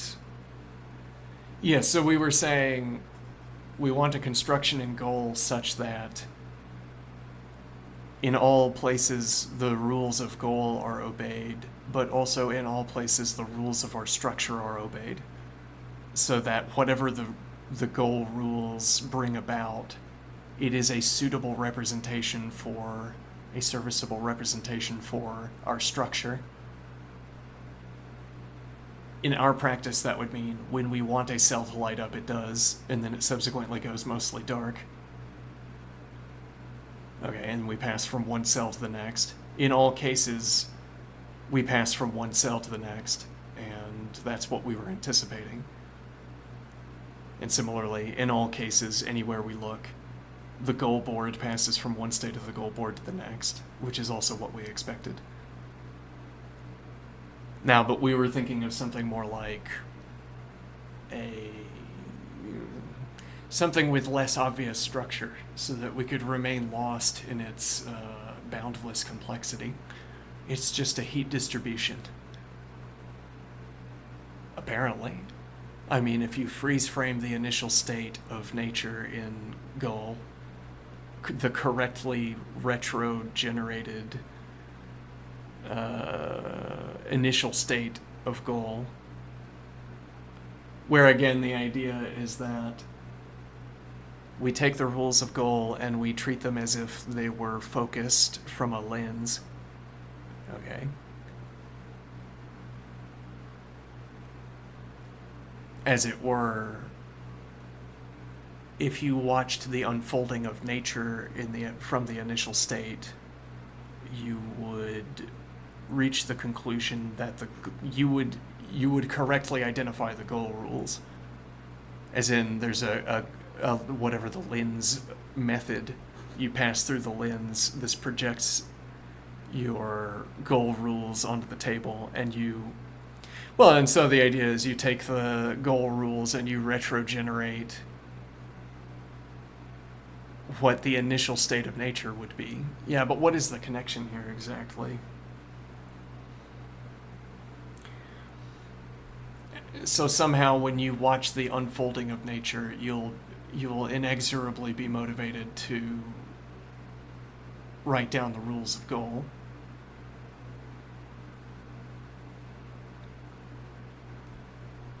You'll reach the conclusion that those are the rules because that's what describes the behavior of nature. Let me think here. So we're saying you have the initial natural state in goal, and as it were, you amuse yourself by identifying structures that persist over the course of frames. You catalog it, you categorize it.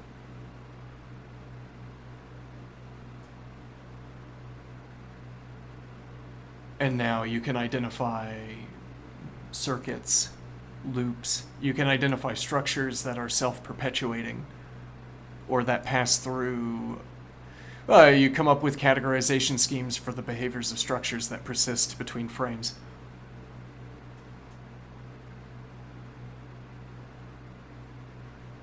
And now when you examine those structures and the rules that govern them, you find that the cell behavior remains a suitable representation for the structure. Notably, what this keeps open, this description that the lit cell distribution remains a suitable representation of a structure. This leaves open that you could have multiple higher zoom. Yeah, you could have multiple higher zoom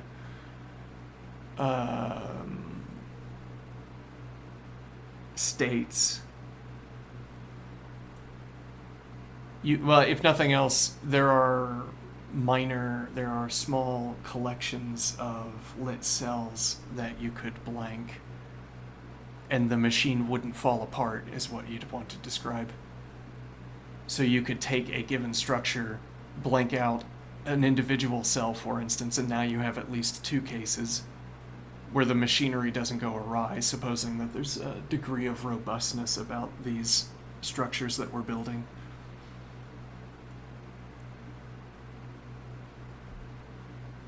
Or again, one thinks you zoom in and the structures could be arbitrarily different so long as they all, at a macro level, unfolded in the right way. So again, we have our structure in the lit cells, and the cellular activity remains a suitable representation for that structure from one frame. Well, we keep saying frame, but from one state of the structure to the next state of the structure, which is like a different time scale from one frame to the next, or one generation of goal to the next. It's a different time scale because, I mean, effectively, it's as if you're watching a video of a structure unfolding. You could think about it as a video of a structure unfolding, okay? And now when you describe the unfolding of that structure, you might not need to reference frames at all. So that, for instance, you wouldn't find it useful to talk about frames if we somehow had a representation of digestion in Goal. You could talk about frames, but that wouldn't be a time division that's interesting for watching food dissolve or organic, whatever organic means here, organic material dissolve in acid. The time scale for that is derived from the rules governing that process, the process of digestion. So you'd have these lumps of frames tied together in events. It happens to be the case that this phase of digestion this time took k plus 1 frames as opposed to k minus 10 frames or k plus 32 frames, as has happened on some occasions.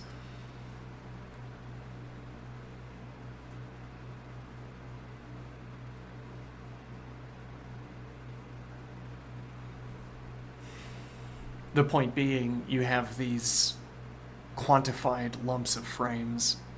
We identify the event in the structure, and identifying when the event begins and when it ends is why we choose those lumps of frames, not because of any frame-based rule that we're following.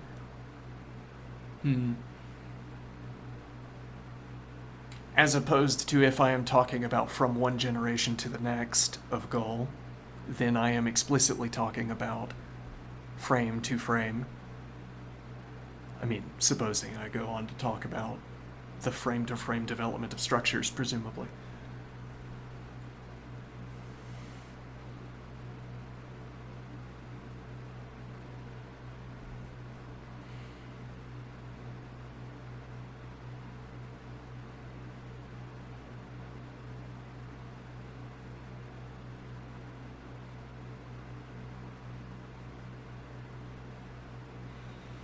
Hmm?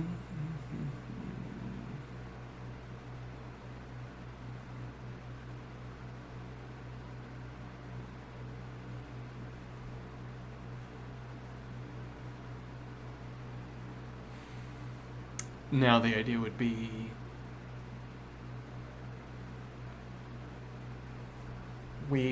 our description of these structures is allowing that there could be more than one lower level representation.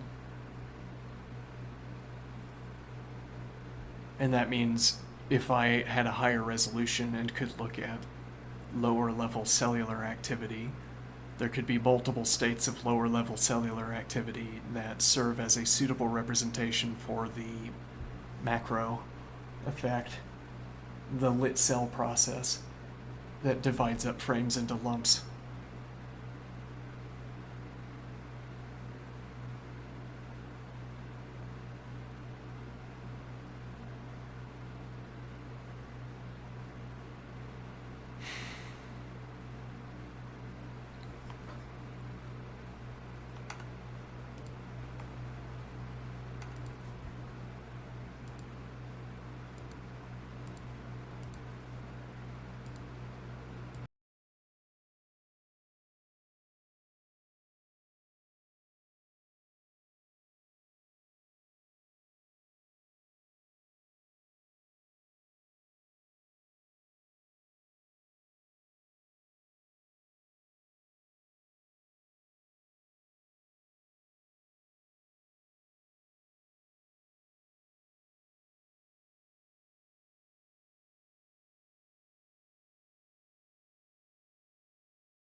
want to go to a different discussion.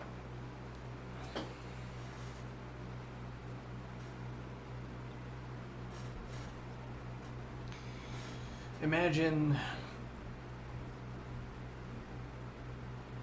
Well, no, don't imagine. Re-render this. Make the discussion much easier to follow along with, and this provides a sort of... well, I mean, a point here. Let's suppose I give this image to an embellisher. Okay, I say I want the description to use this as the outline and to fill in details.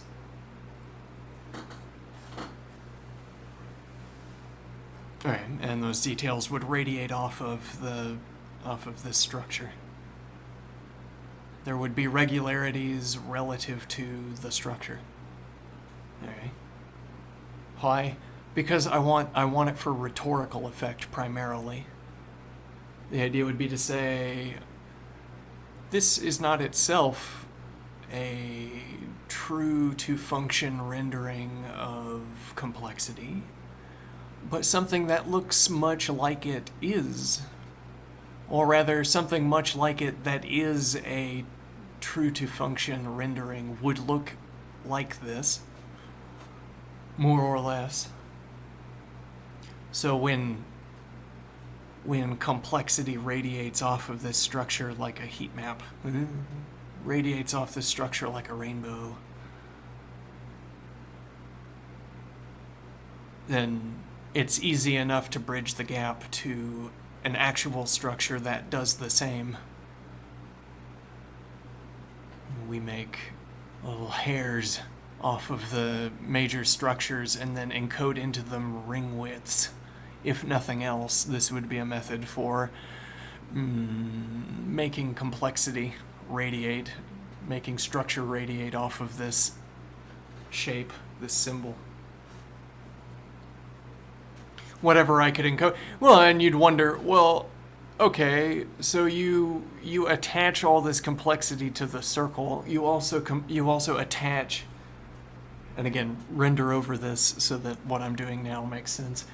You paint this region with complexity, okay, which means, again, mechanically, laying hairs and then ringing them, laying segments, laying whatever, substrate, and then embellishing it with detail, which is, embellishing with detail is what we've been shortcutting by talking about ring widths and ring deposition, ring deposition.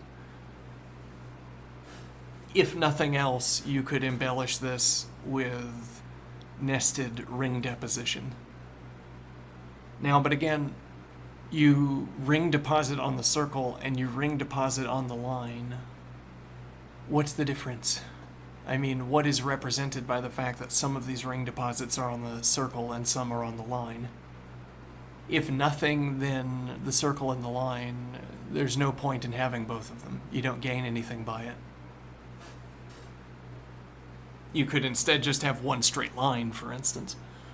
Now, if instead the points of intersection, for instance, are coordinating points, reference marks to tell us how to handle our ring deposition,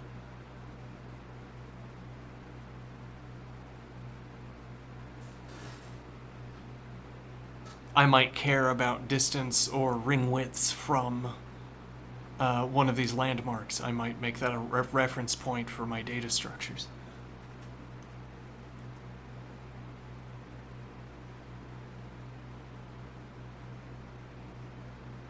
Okay, but why?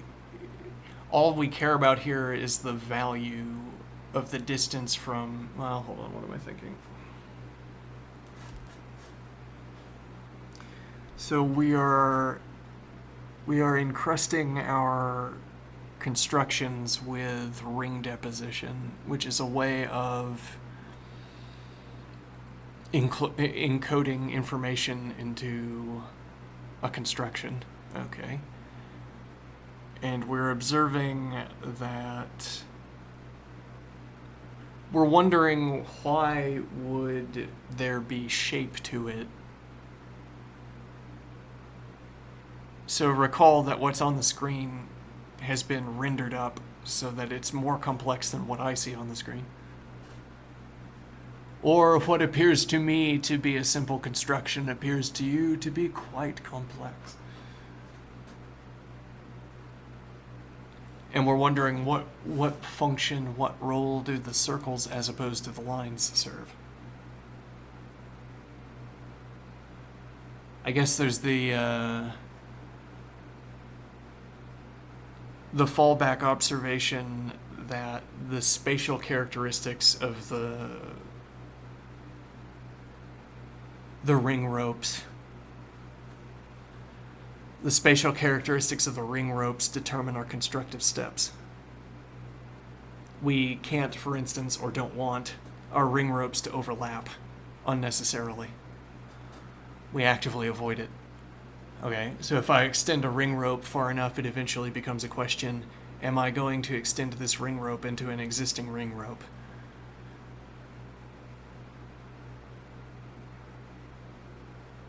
Okay, and now the idea...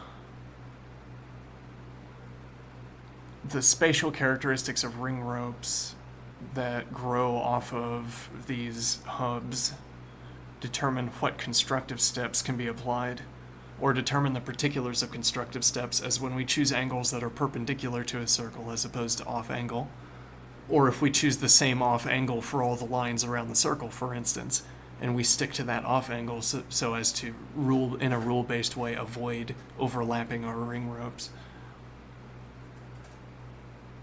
Now, the point would be the circle where all of these ring ropes extend off of the circle.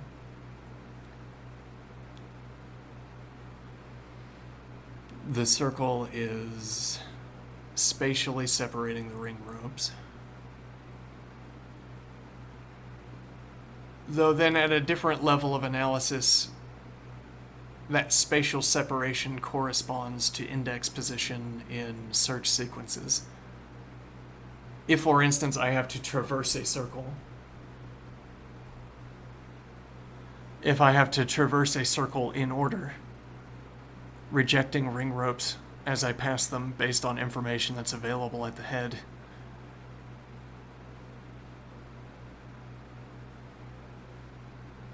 then what was a spatial consideration, which is the layout of ring ropes in Euclidean space, becomes an indexed consideration, which is that I am on the zeroth ring rope, I am on the 1th ring rope, etc.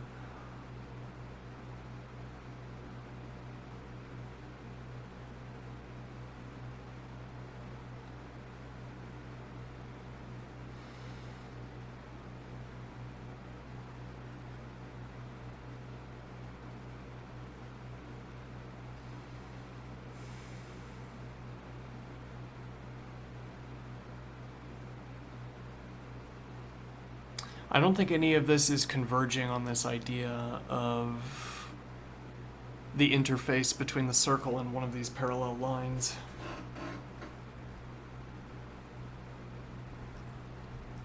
Let's see if that's the best example. I used this earlier.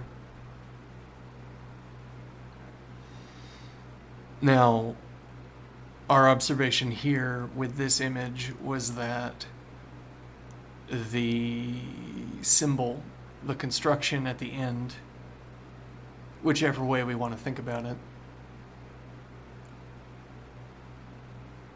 Let's zoom back out at the symbol for one moment. So that observation, that passing remark,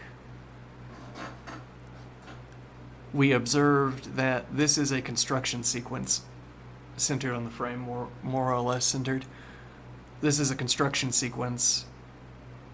And we were saying we could instead draw a symbol. We had the idea, we have a wooden plank that has been planed to be parallel, top to bottom.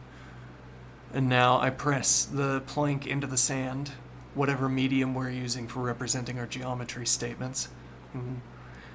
I drag a stick, my drawing stick, along the edges of the plank. I raise the plank, and now, using my drawing stick, I draw this symbol, perhaps desaturated of its detail because I don't need its constructive. I don't need to construct it in fact to use it as a scaffolding for the two lines. We get the idea of drawing the desaturated symbol beside a parallel line from this operation where we can construct parallel lines using this construction. We derive the symbol as a kind of onomatopoeia, or whatever the word is. Onomatopoeia, whatever. We derive this symbol as a play on words, a play on appearance to what the construction looks like. And then instead of having to perform the complicated construction, we can draw the symbol and take the cheap stamp of the parallel lines, as with the wooden plank. And this saves a lot of effort in drawing the details of the symbol.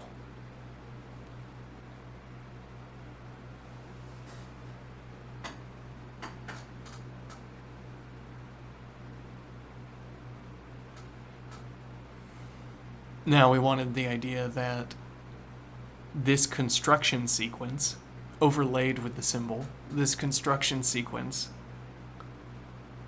as per our wording, imbues the lines with parallelity. The lines that extend off over here, I accept as provably parallel. This construction is a proof of the presence of a pair of parallel lines, while at the same time generating them, or it is a proof by generating them. Or it's I want to use the word proof because when I worked on a theorem about these parallel lines, or when I worked rather on a theorem about parallel lines, I had to perform this same constructive sequence. Or even it's a visual point. This is how I draw it every time, even though the size of the top and the bottom could be different. This is the way I draw it every time. Okay, matter of personal style, I guess. Okay, and what is my observation there? This is the way I draw it every time. So I follow the same sequence of construction steps. As it were, you put the tools in my hand, you put a blindfold on me and tell me to build, and then at the end, I always make the same thing because none of the details change the way I input, or change my inputs. You scroll the zoom level and stop at a point, and then I apply the rule set. I apply the construction rule sequence. And you get the same, whatever the same thing, you know, a size adjusted form of the same structure.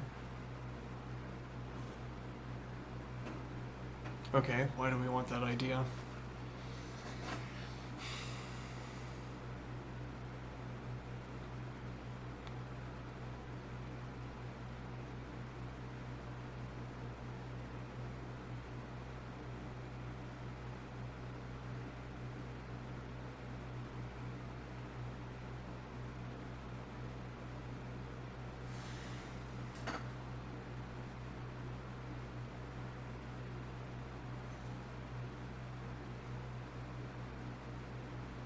We were talking about how the lines...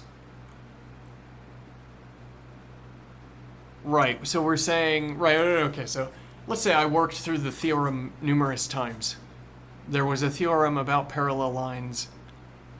I didn't stick the first time, I didn't get it, so I worked through it again, and then I did it again.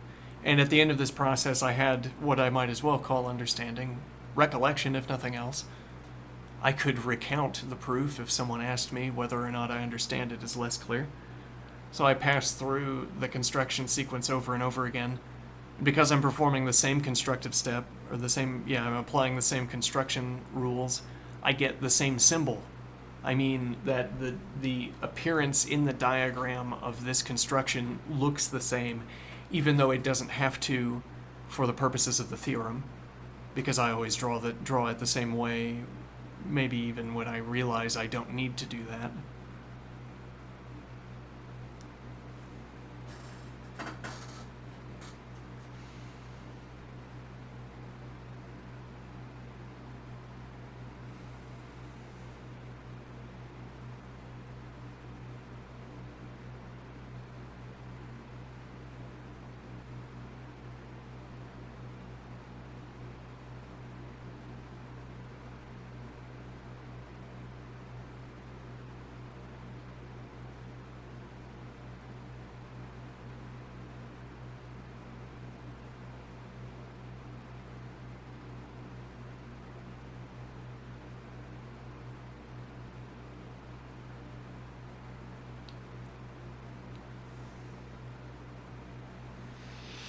And so I recognize this symbol from the diagrams that I drew while working through the theorem. And that's why a detailed, desaturated form of this construction, the symbol, is a suitable stand-in, is an adequate stand-in for the construction itself. I see this drawing, and as it were, you draw a symbol and you gesture, you gesticulate towards the plank, and I shake my head. Okay, and then you wipe the sand table, and then you draw a different symbol, and then you gesticulate towards the parallel planks, and I shake my head. And then you draw this symbol and gesticulate towards the parallel lines, and then I nod. Okay, then you write that symbol down, and the point is that if I follow, I agree, or what I take my agreement to be is that if I construct this symbol, if I perform the construction that corresponds to this symbol, I agree that the lines are parallel. So the plank is serving as this universal point of agreement. There are certified ways of generating parallel lines and uncertified ways. Well, maybe the point would be that if you were making intricate constructions, you might be able to tell whether lines were parallel by identifying matching structures attached to the two lines. Interesting, as if you stumble upon parallel lines by using integer values instead of float values, or fraction values instead of float values, rational values. Like you could have two finite constructions, one on top, one on bottom, and when those are present, you can prove, or you believe, the lines are parallel.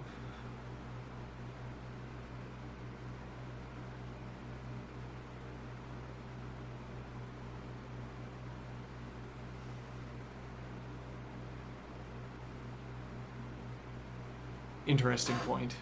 And then similarly, our wooden plank in our image example, in our video example, or story example rather, the wooden plank is our sign of agreement that a symbol generates parallel lines. That detail could be changed, I am thinking. We could have something other than a planed wooden plank. And what we take the symbols to demonstrate could be more complex.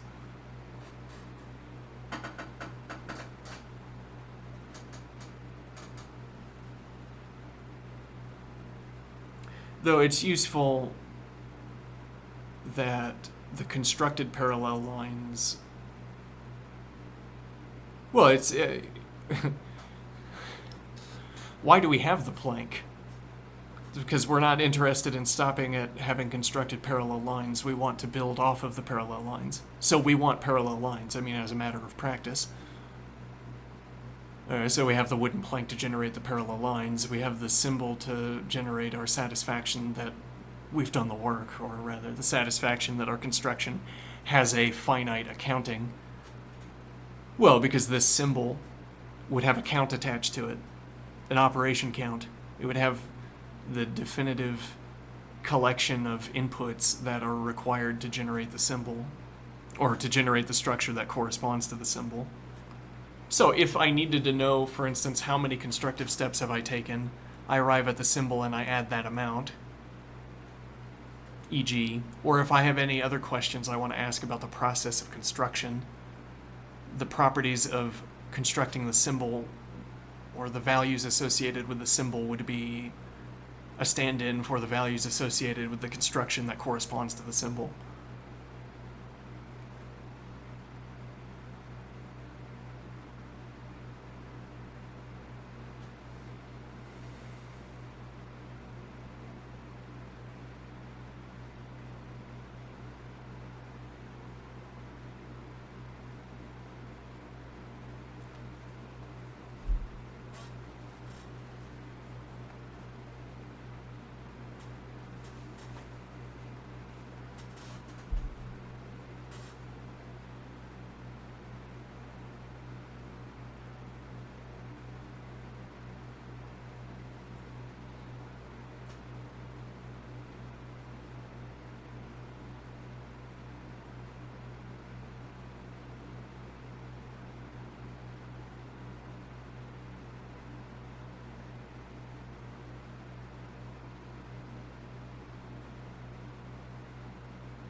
Now, in the case where we have a computer radiating off of this symbol, we're imagining patterns in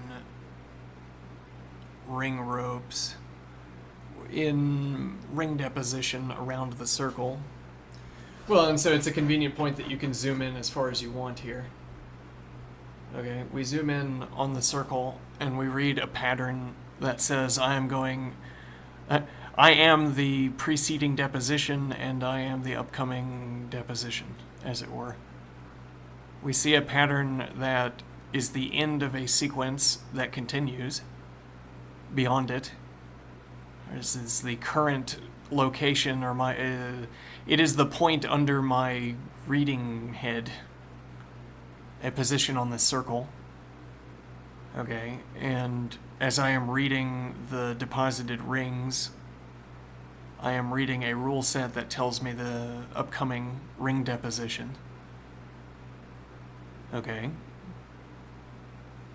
I'm aided in this reading of the ring deposition by having already read all of the preceding ring deposits.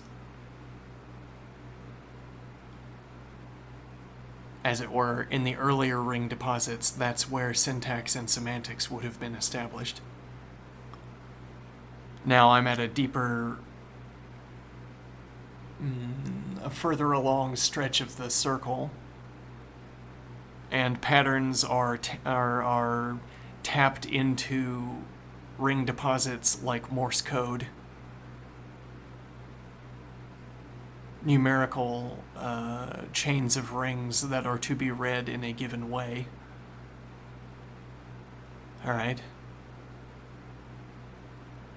Now we want the idea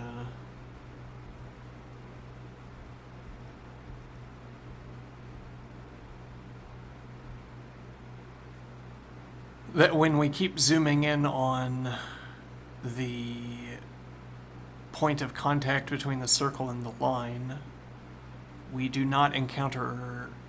We continue to see what looks like a cusp.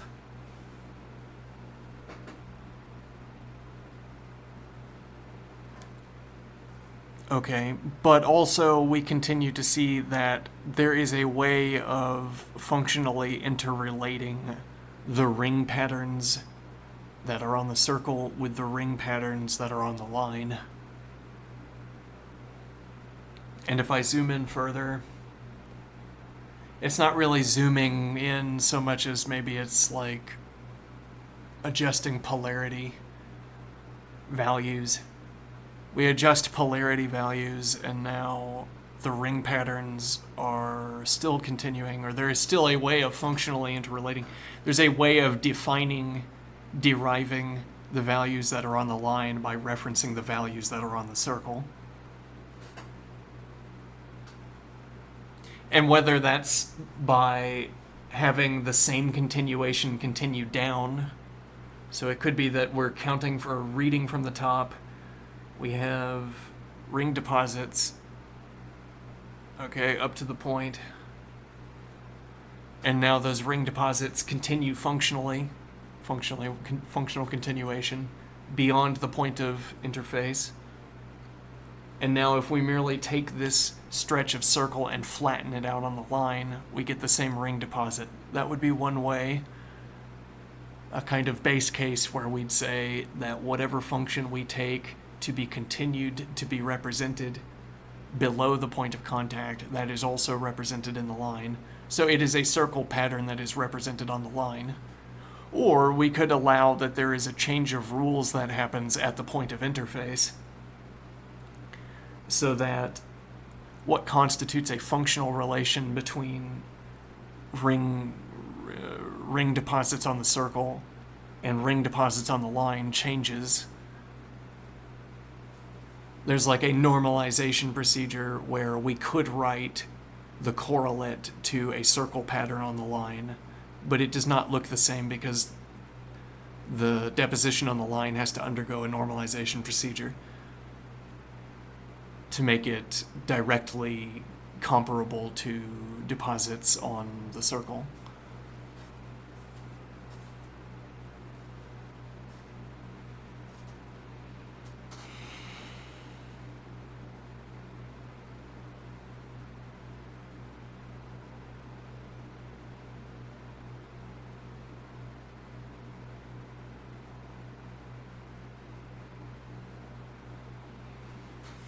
Okay.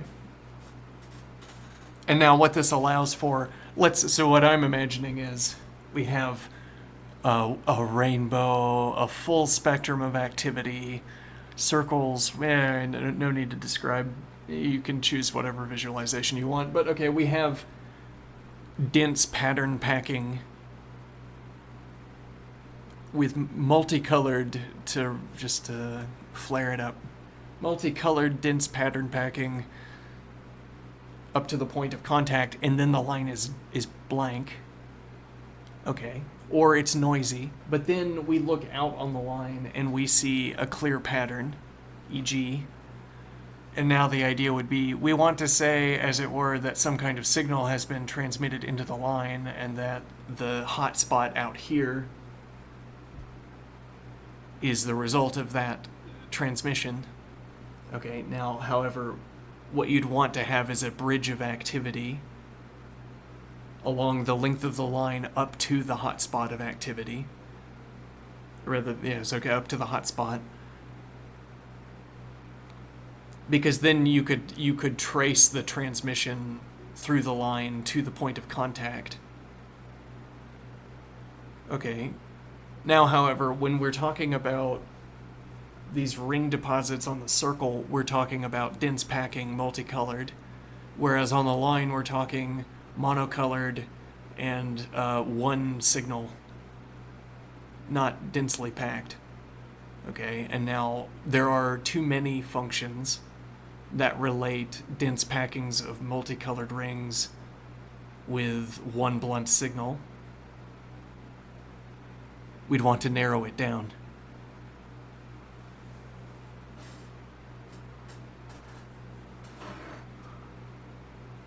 Okay, so instead of having one blunt signal, we have some density to the packing of rings, or we have colors of the rings that are on the line.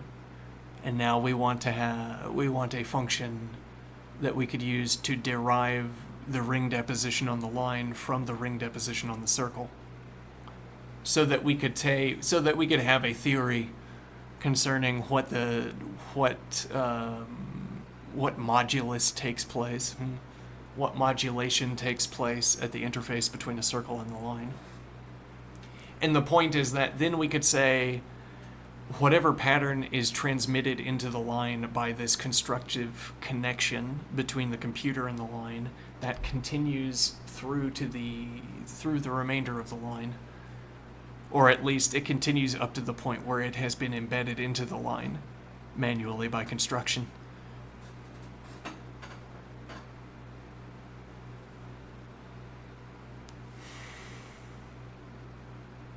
Like, by analogy, parallelity between the lines, where at any point along the lines I can say the lines are parallel.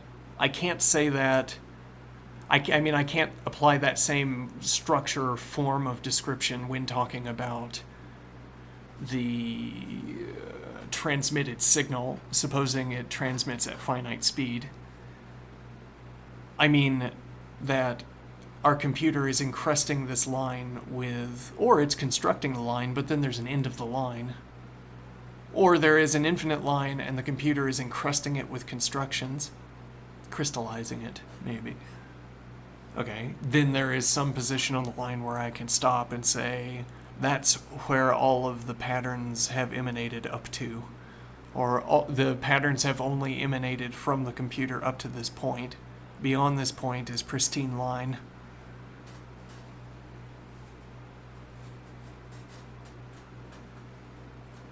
Or again, if I'm talking about the parallel stat, well, I think what we're trying to do is reverse this observation to say, why do we suppose that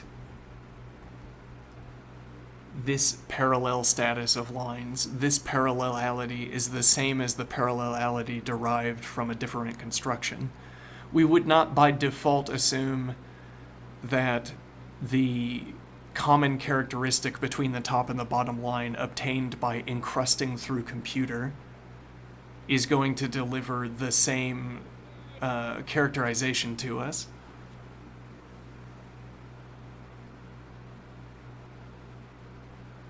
I mean that if we have two different computers that are initiating this encrusting construction operation, if the computers are different, the encrusting can be different.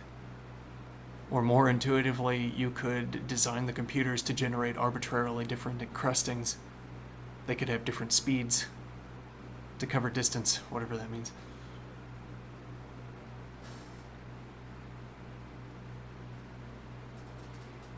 So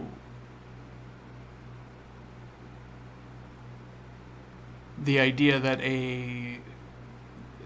two parallelity generators, two constructions that both create parallel lines, imbue parallelity into a pair of lines, whatever that means. Two such constructions we take to produce the same thing, or that we take to justify the same characterization of lines. If I could specify the characteristics of a computer encrusted into a line, I would also take that as justification for specifying the characteristics of a line. You have this construction which generates parallelity across lines, and you have a computer construction that generates whatever connection you want to obtain between the two lines across two lines.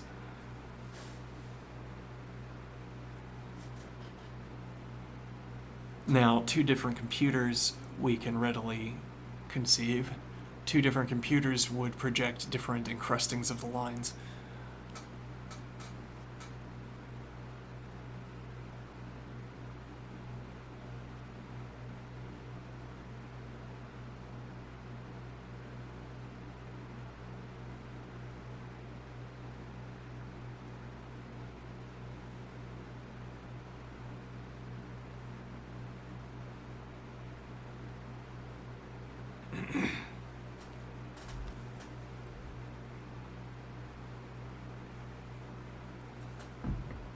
So similarly, one thinks two different parallel generating machines might encrust the lines with different characterizations.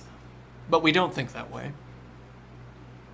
two different parallel generating constructions both generate parallelity, or for every theorem where we talk about parallel lines or where we need lines to be parallel for the theorem to be exhibited,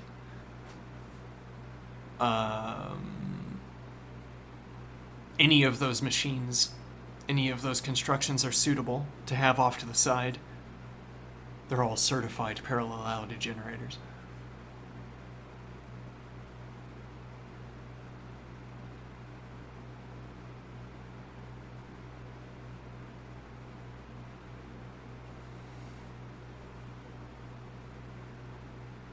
Now, but if I had, I think the more precise comparison here, the idea of tessellating a pattern into, so our encrusting procedure, we could imagine our encrusting procedure as leaving a deposit that is a tessellation of shapes.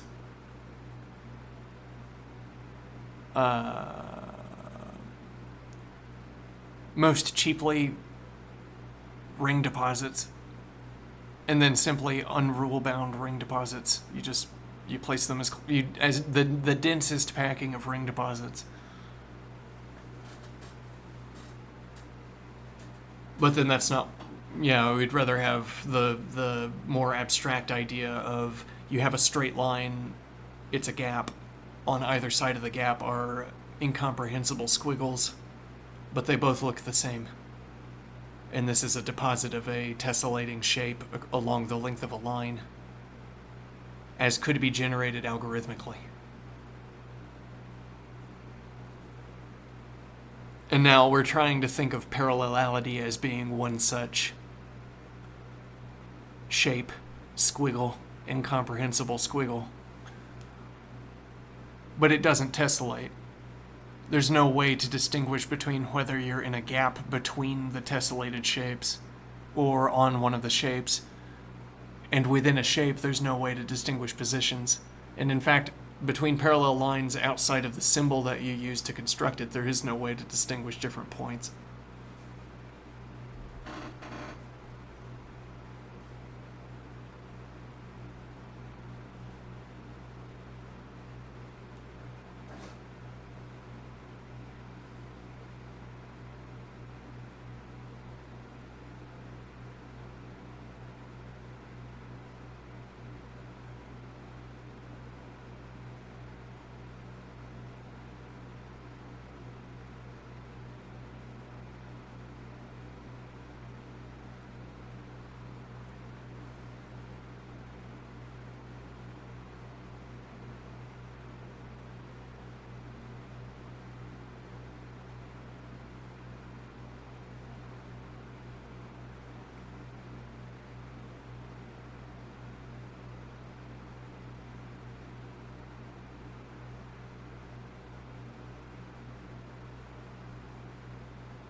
Whereas, notably, if I had a factual tessellation of a shape along one of these parallel lines,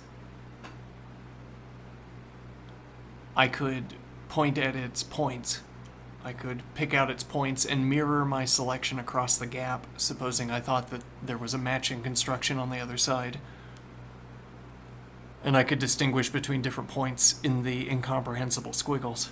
Whatever shape is there, I could reference the different points embedded into the shape so as to distinguish them from other points on the line. So if I wanted a construction that met various theorem relevant characterizations, if I wanted a line that crosses the gap, I could select 2 points that I know are mirrored, okay, and that line will be perpendicular to the 2 parallel lines. For free, as it were. Though this isn't the most interesting way of interrelating mirrored shapes.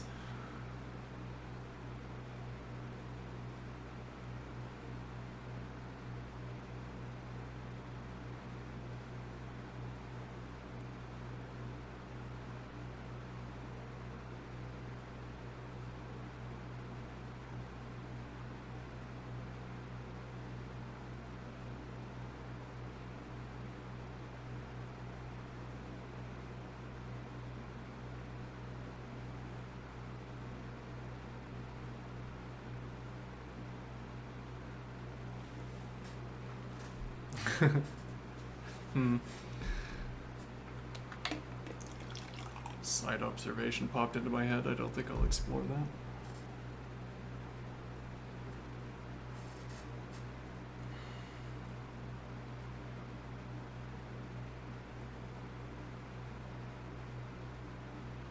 Or if we had asynchronous protocols for referencing the other side of the gap, like if, for instance, we had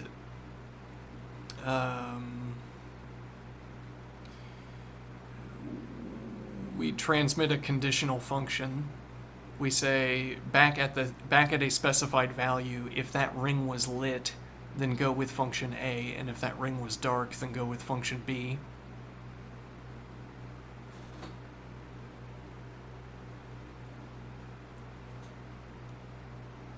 Okay. And now this would be a protocol, a communication protocol where we don't have to know whether, well, yeah, where we don't have to know that there is a mirroring, or maybe there's only periodic mirrorings.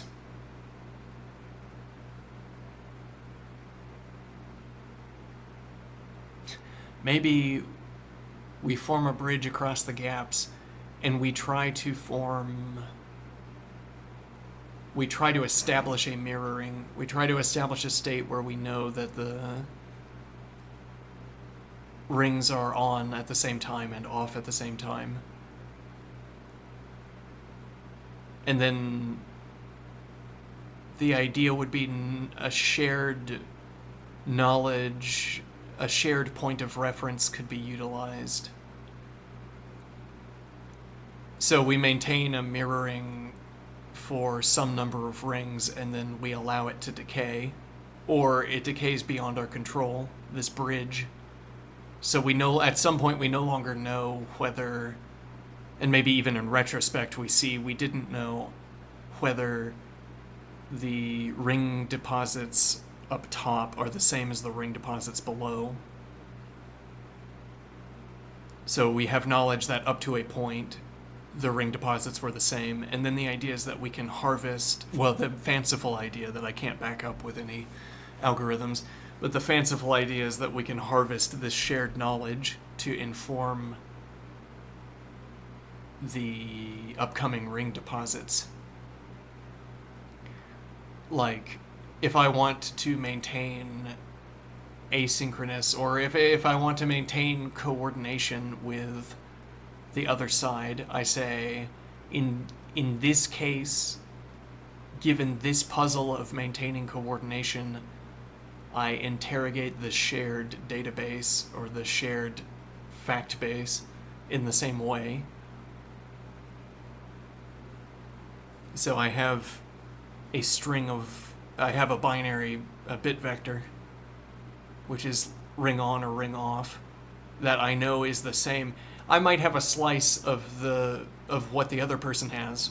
We might disagree about how long we had agreement with its various failure modes, this disagreement. And then I have the slice, or the person on the other side has, the constructor on the other side has the slice, and I have the full array. In either case, there's some subset of the array where we both agree about the state of the two where we both agree that the reflection is maintained, the mirroring. And the idea is that if we can find a shared slice, then we have fancifully a resource we can harvest, which is reference to that shared knowledge. The idea being that we need to construct new communication protocols on the fly. It might be that so the top line, which is now desynced from the bottom line, the top line needs a new construction protocol. There's a new regularity that has to be responded to, a new noise that has to be cleaned up out of the wire. All right, a construction regularity. And now I have to know, and now the idea is it could happen that the constructor on the other side of the gap sees the same regularity and also needs to come up with a new protocol for that regularity. Now, how do we establish cross-communication or communicability between our ensuing structures? How do we agree upon a protocol without communication? We have our resource of our shared knowledge about the ring deposits.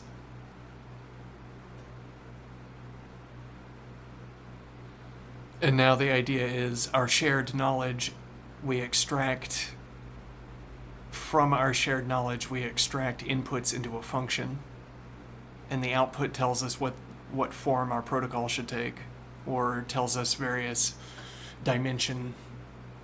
metrics for our upcoming protocol. And then the idea is that if we have both answered the same problem by developing such a protocol, then when we next communicate, we can reference each other's, or we can, let me think, without alteration, we can talk about inputs to your protocol structures. We don't have to tailor our inputs to your protocol structure to allow for cross-communication if we have already arrived at the same construction protocols by referencing our shared knowledge. And this would be like a door width. We manufacture doors to a certain width, the standard width. Okay, but nobody's ever taken our standard meter stick across the ocean to this point. Okay, they make door widths over there, but they don't have our meter. I ship a door over. Does it fit? It might not. Okay. By what procedure could we establish a shared width without communicating that width? Is, I think, the question here. And again, the idea is that we have this reservoir of shared reference, the ring state deposits when we believed that the states were mirrored. And somehow by referencing these, we're going to arrive at coordination with regards to construction protocols, so that, again, our structures are interoperable when we next connect, when we next form a bridge.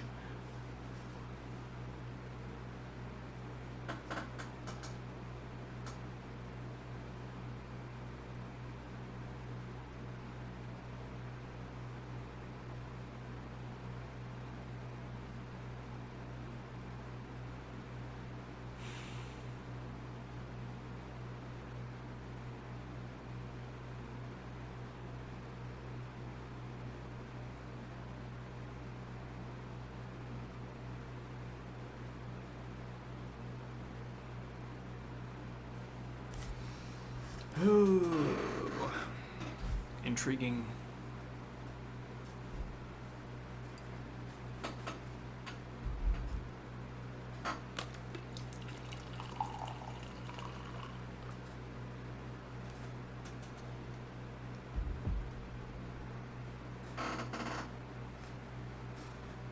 I was thinking the other day about whether a tool like this could be used to design data structures.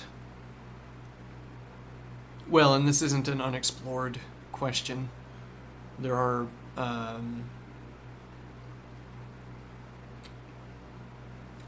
projects that explore visual encoding.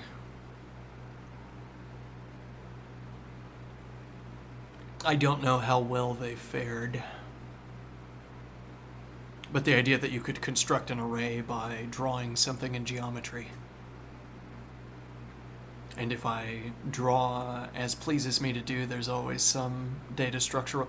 Well, if I construct within boundaries, if I adhere to some minimal shared rule set with a programming language, or with a scheme for describing data structures? Could I have drawing data structures?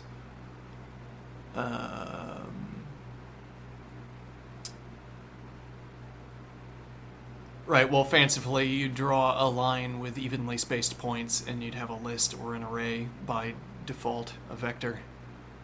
But then you encrust it with circles and colors, and then you have a data structure that's more efficient, or more specialized to whatever use you had in mind.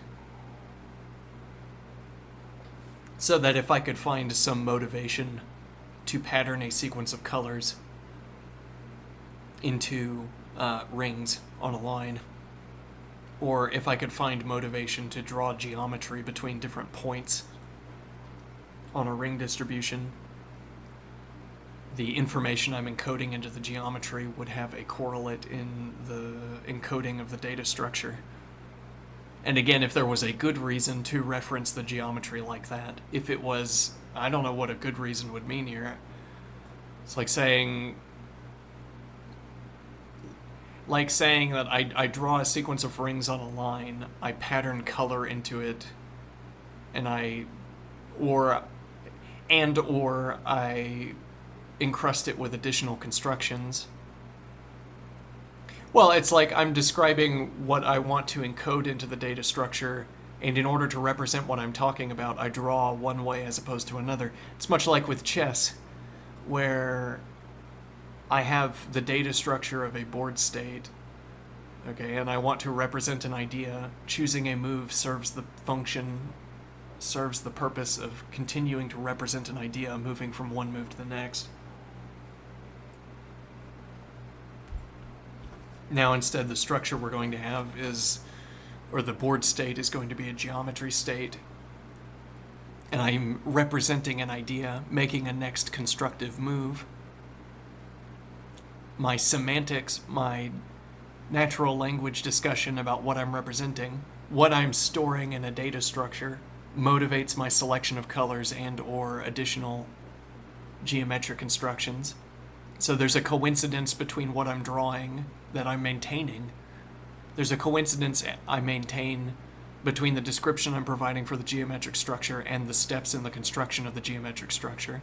And that same connection, I hope, obtains between the geometric structure and an encoding of it in a data structure.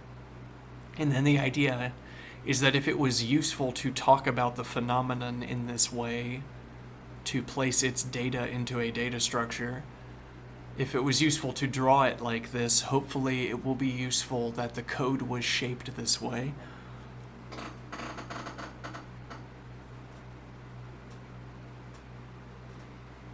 Hopefully it's useful that the data structure is a correlate to this drawing.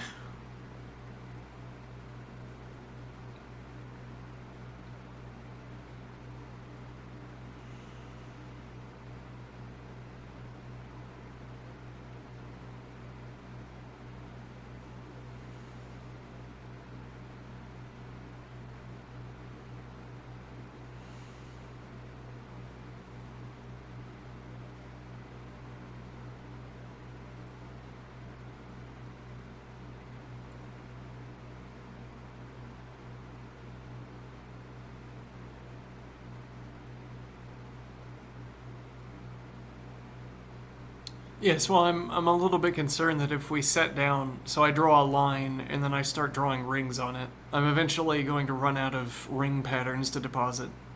I won't find interesting drawings to make. Like I'll stack circles on top of each other until I form a little triangle and then be done.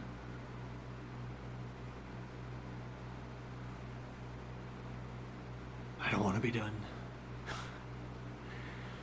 The video that I'm imagining in my head has me constructing intricate geometric structures that correspond, so I suppose, to data structures.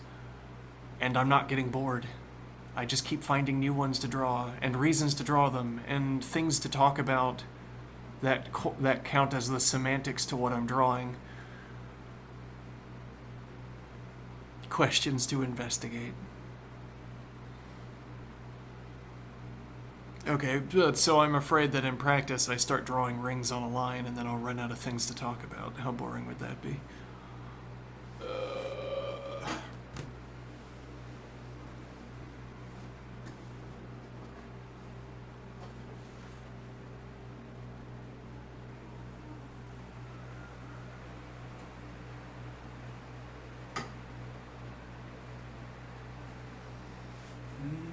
I'm going to give my legs a stretch.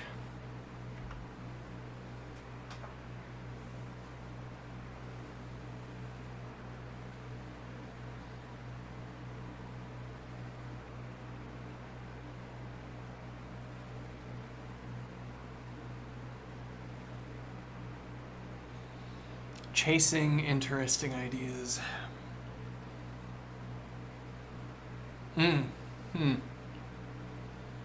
Now, in this new segment, in this clearly delineated second segment of the stream that will take place while I am exercising a bit, the holiday known as Halloween.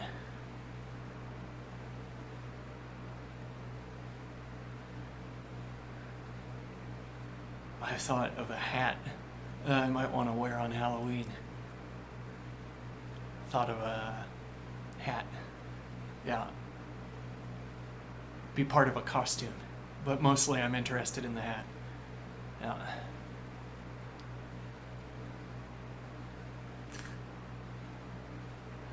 What is the idea here?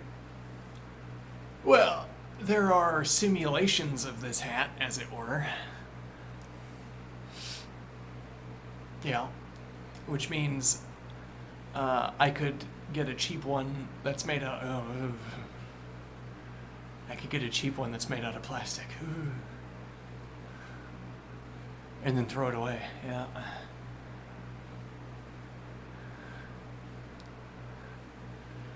This is a recycled idea, but it comes around once a year, you know. A little bit early this year. The idea that, well, you're already dropping money on a disposable hat. Why not drop just a little bit more for a permanent hat?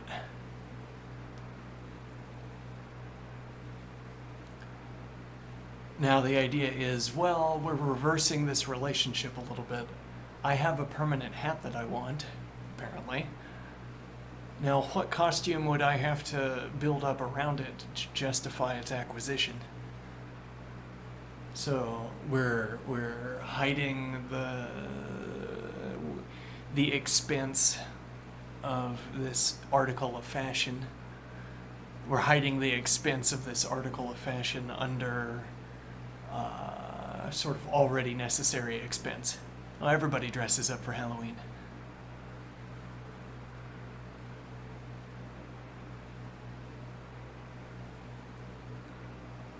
You could have a modular Halloween costume.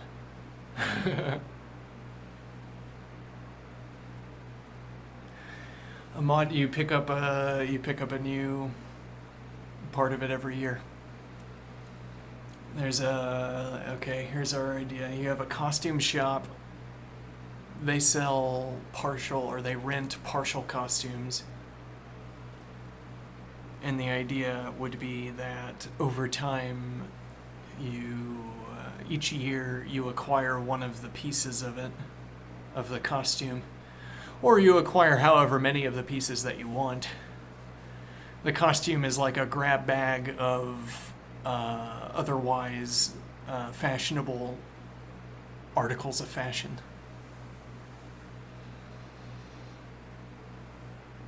The idea being that the hat might be fashionable, but the jacket not. But the hat and the jacket fit together for the costume.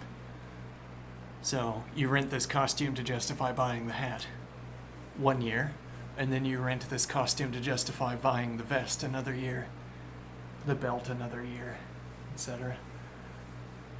Well, I mean, am I really going to drop money on a hat? I'd wear a straw hat. I like straw hats. I'm not going to fancy parties. I don't need an expensive hat.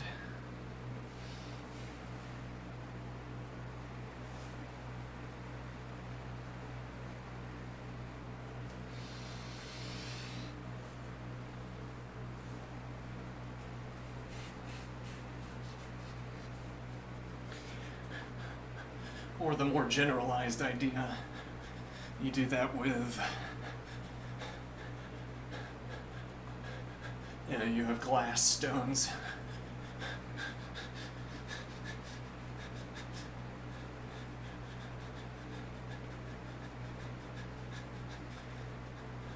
Replace glass stones over time with gemstones.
Here's an idea. I have a cube of glass. I extend the cube along one of its lines. And now, through some mechanical procedure, I split the column of glass in two.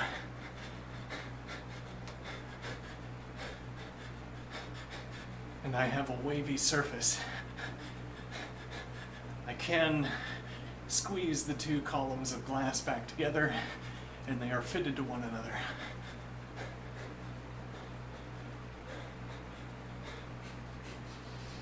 Now I look down the length of the column. I have a flat surface at the end. I split the two parts apart, two halves apart, and I'm looking down the length of one of them, perhaps with a light source on the other end. And I see that wavy interface pattern.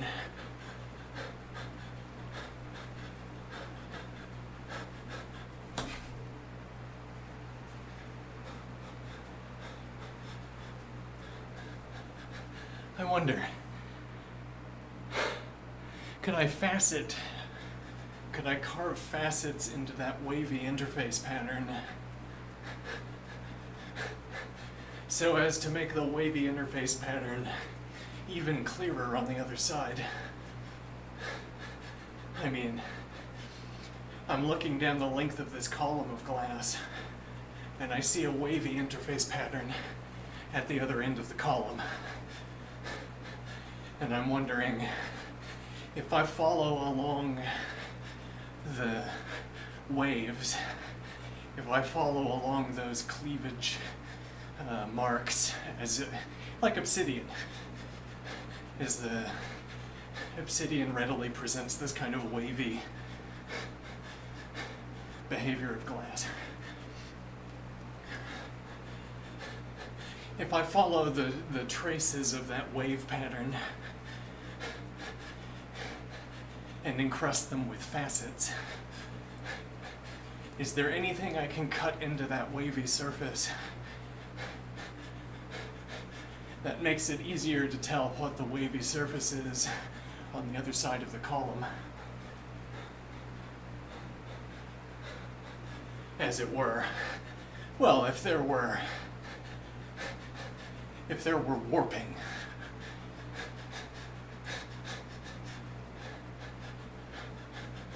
or a defocusing, and I could carve focusing into the wavy surface.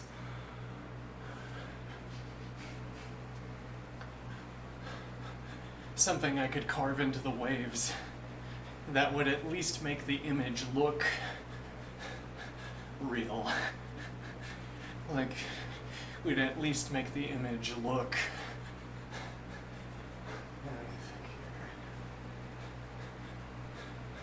Look like the example of a wavy pattern in glass. Wave pattern. I carve something into the wave pattern so that after the distortion, the image gets distorted back into a wave pattern. Without facets, I suppose. Or with different facets.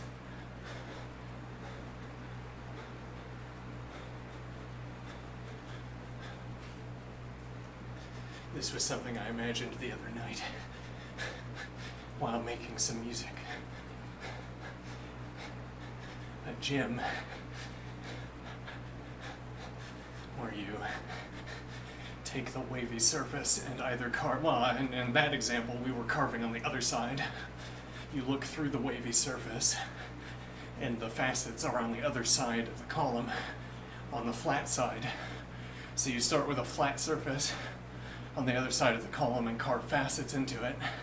You want those facets to do something interesting when you look at them through the wavy pattern at range.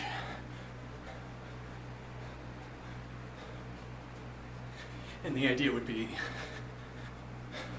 presumably we would want the wave patterns to inform our faceting of the other side.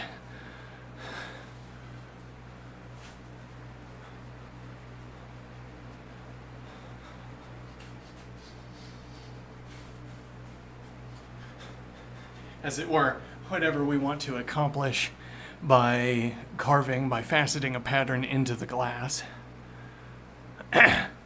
it can only be informed by the wave pattern. There isn't any other information source.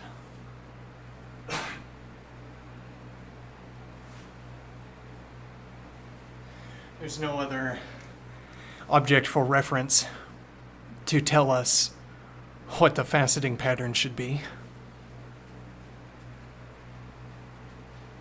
No other values to reference to feed into a function.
The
continuation of that idea.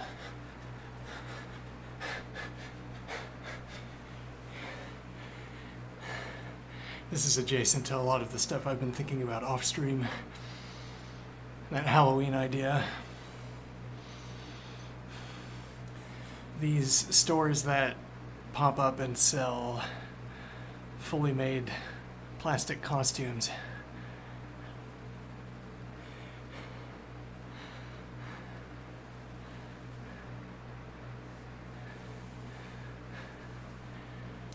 It's a strange economic phenomenon.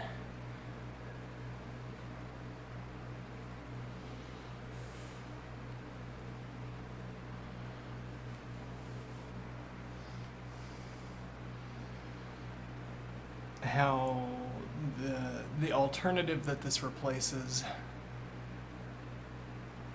well, it's like one imagines costumes as a cultural practice began in some kind of masquerade ball, e.g. the first masquerade ball, when the first people who wore masks ever wore them. Okay? And then later on, where they wore full costumes. Fancy clothing, I mean. When they can't all afford fancy clothing. Takes a lot of silk for everyone to be dressed in fancy clothing. Everyone who wants to be dressed in fancy clothing.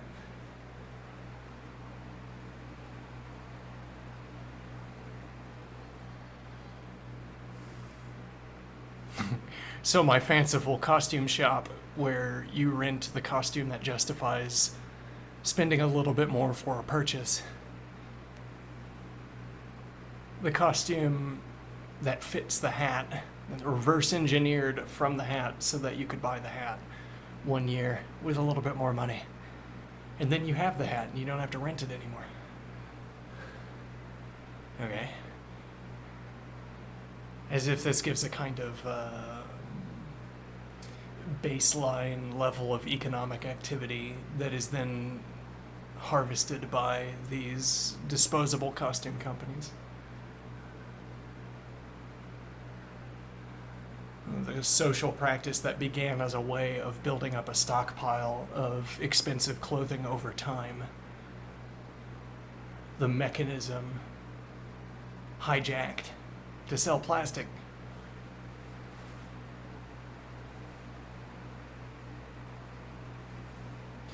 Now you could go through an entire lifetime of Halloweens, rather. You could go through a whole lifetime of Halloweens and never end up with good clothing.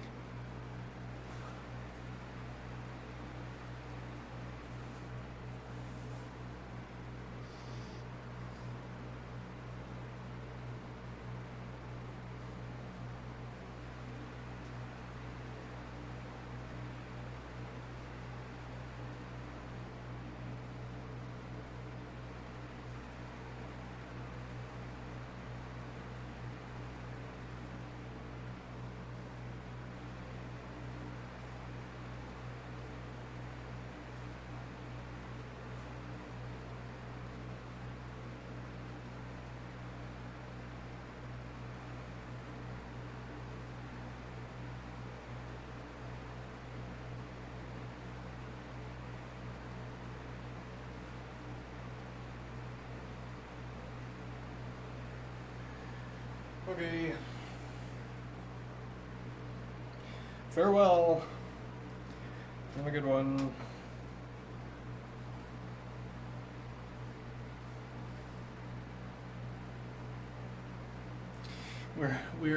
We're close. We're circling a point over the last few days, I think. Maybe we'll land on it at some point. Okay, see you soon.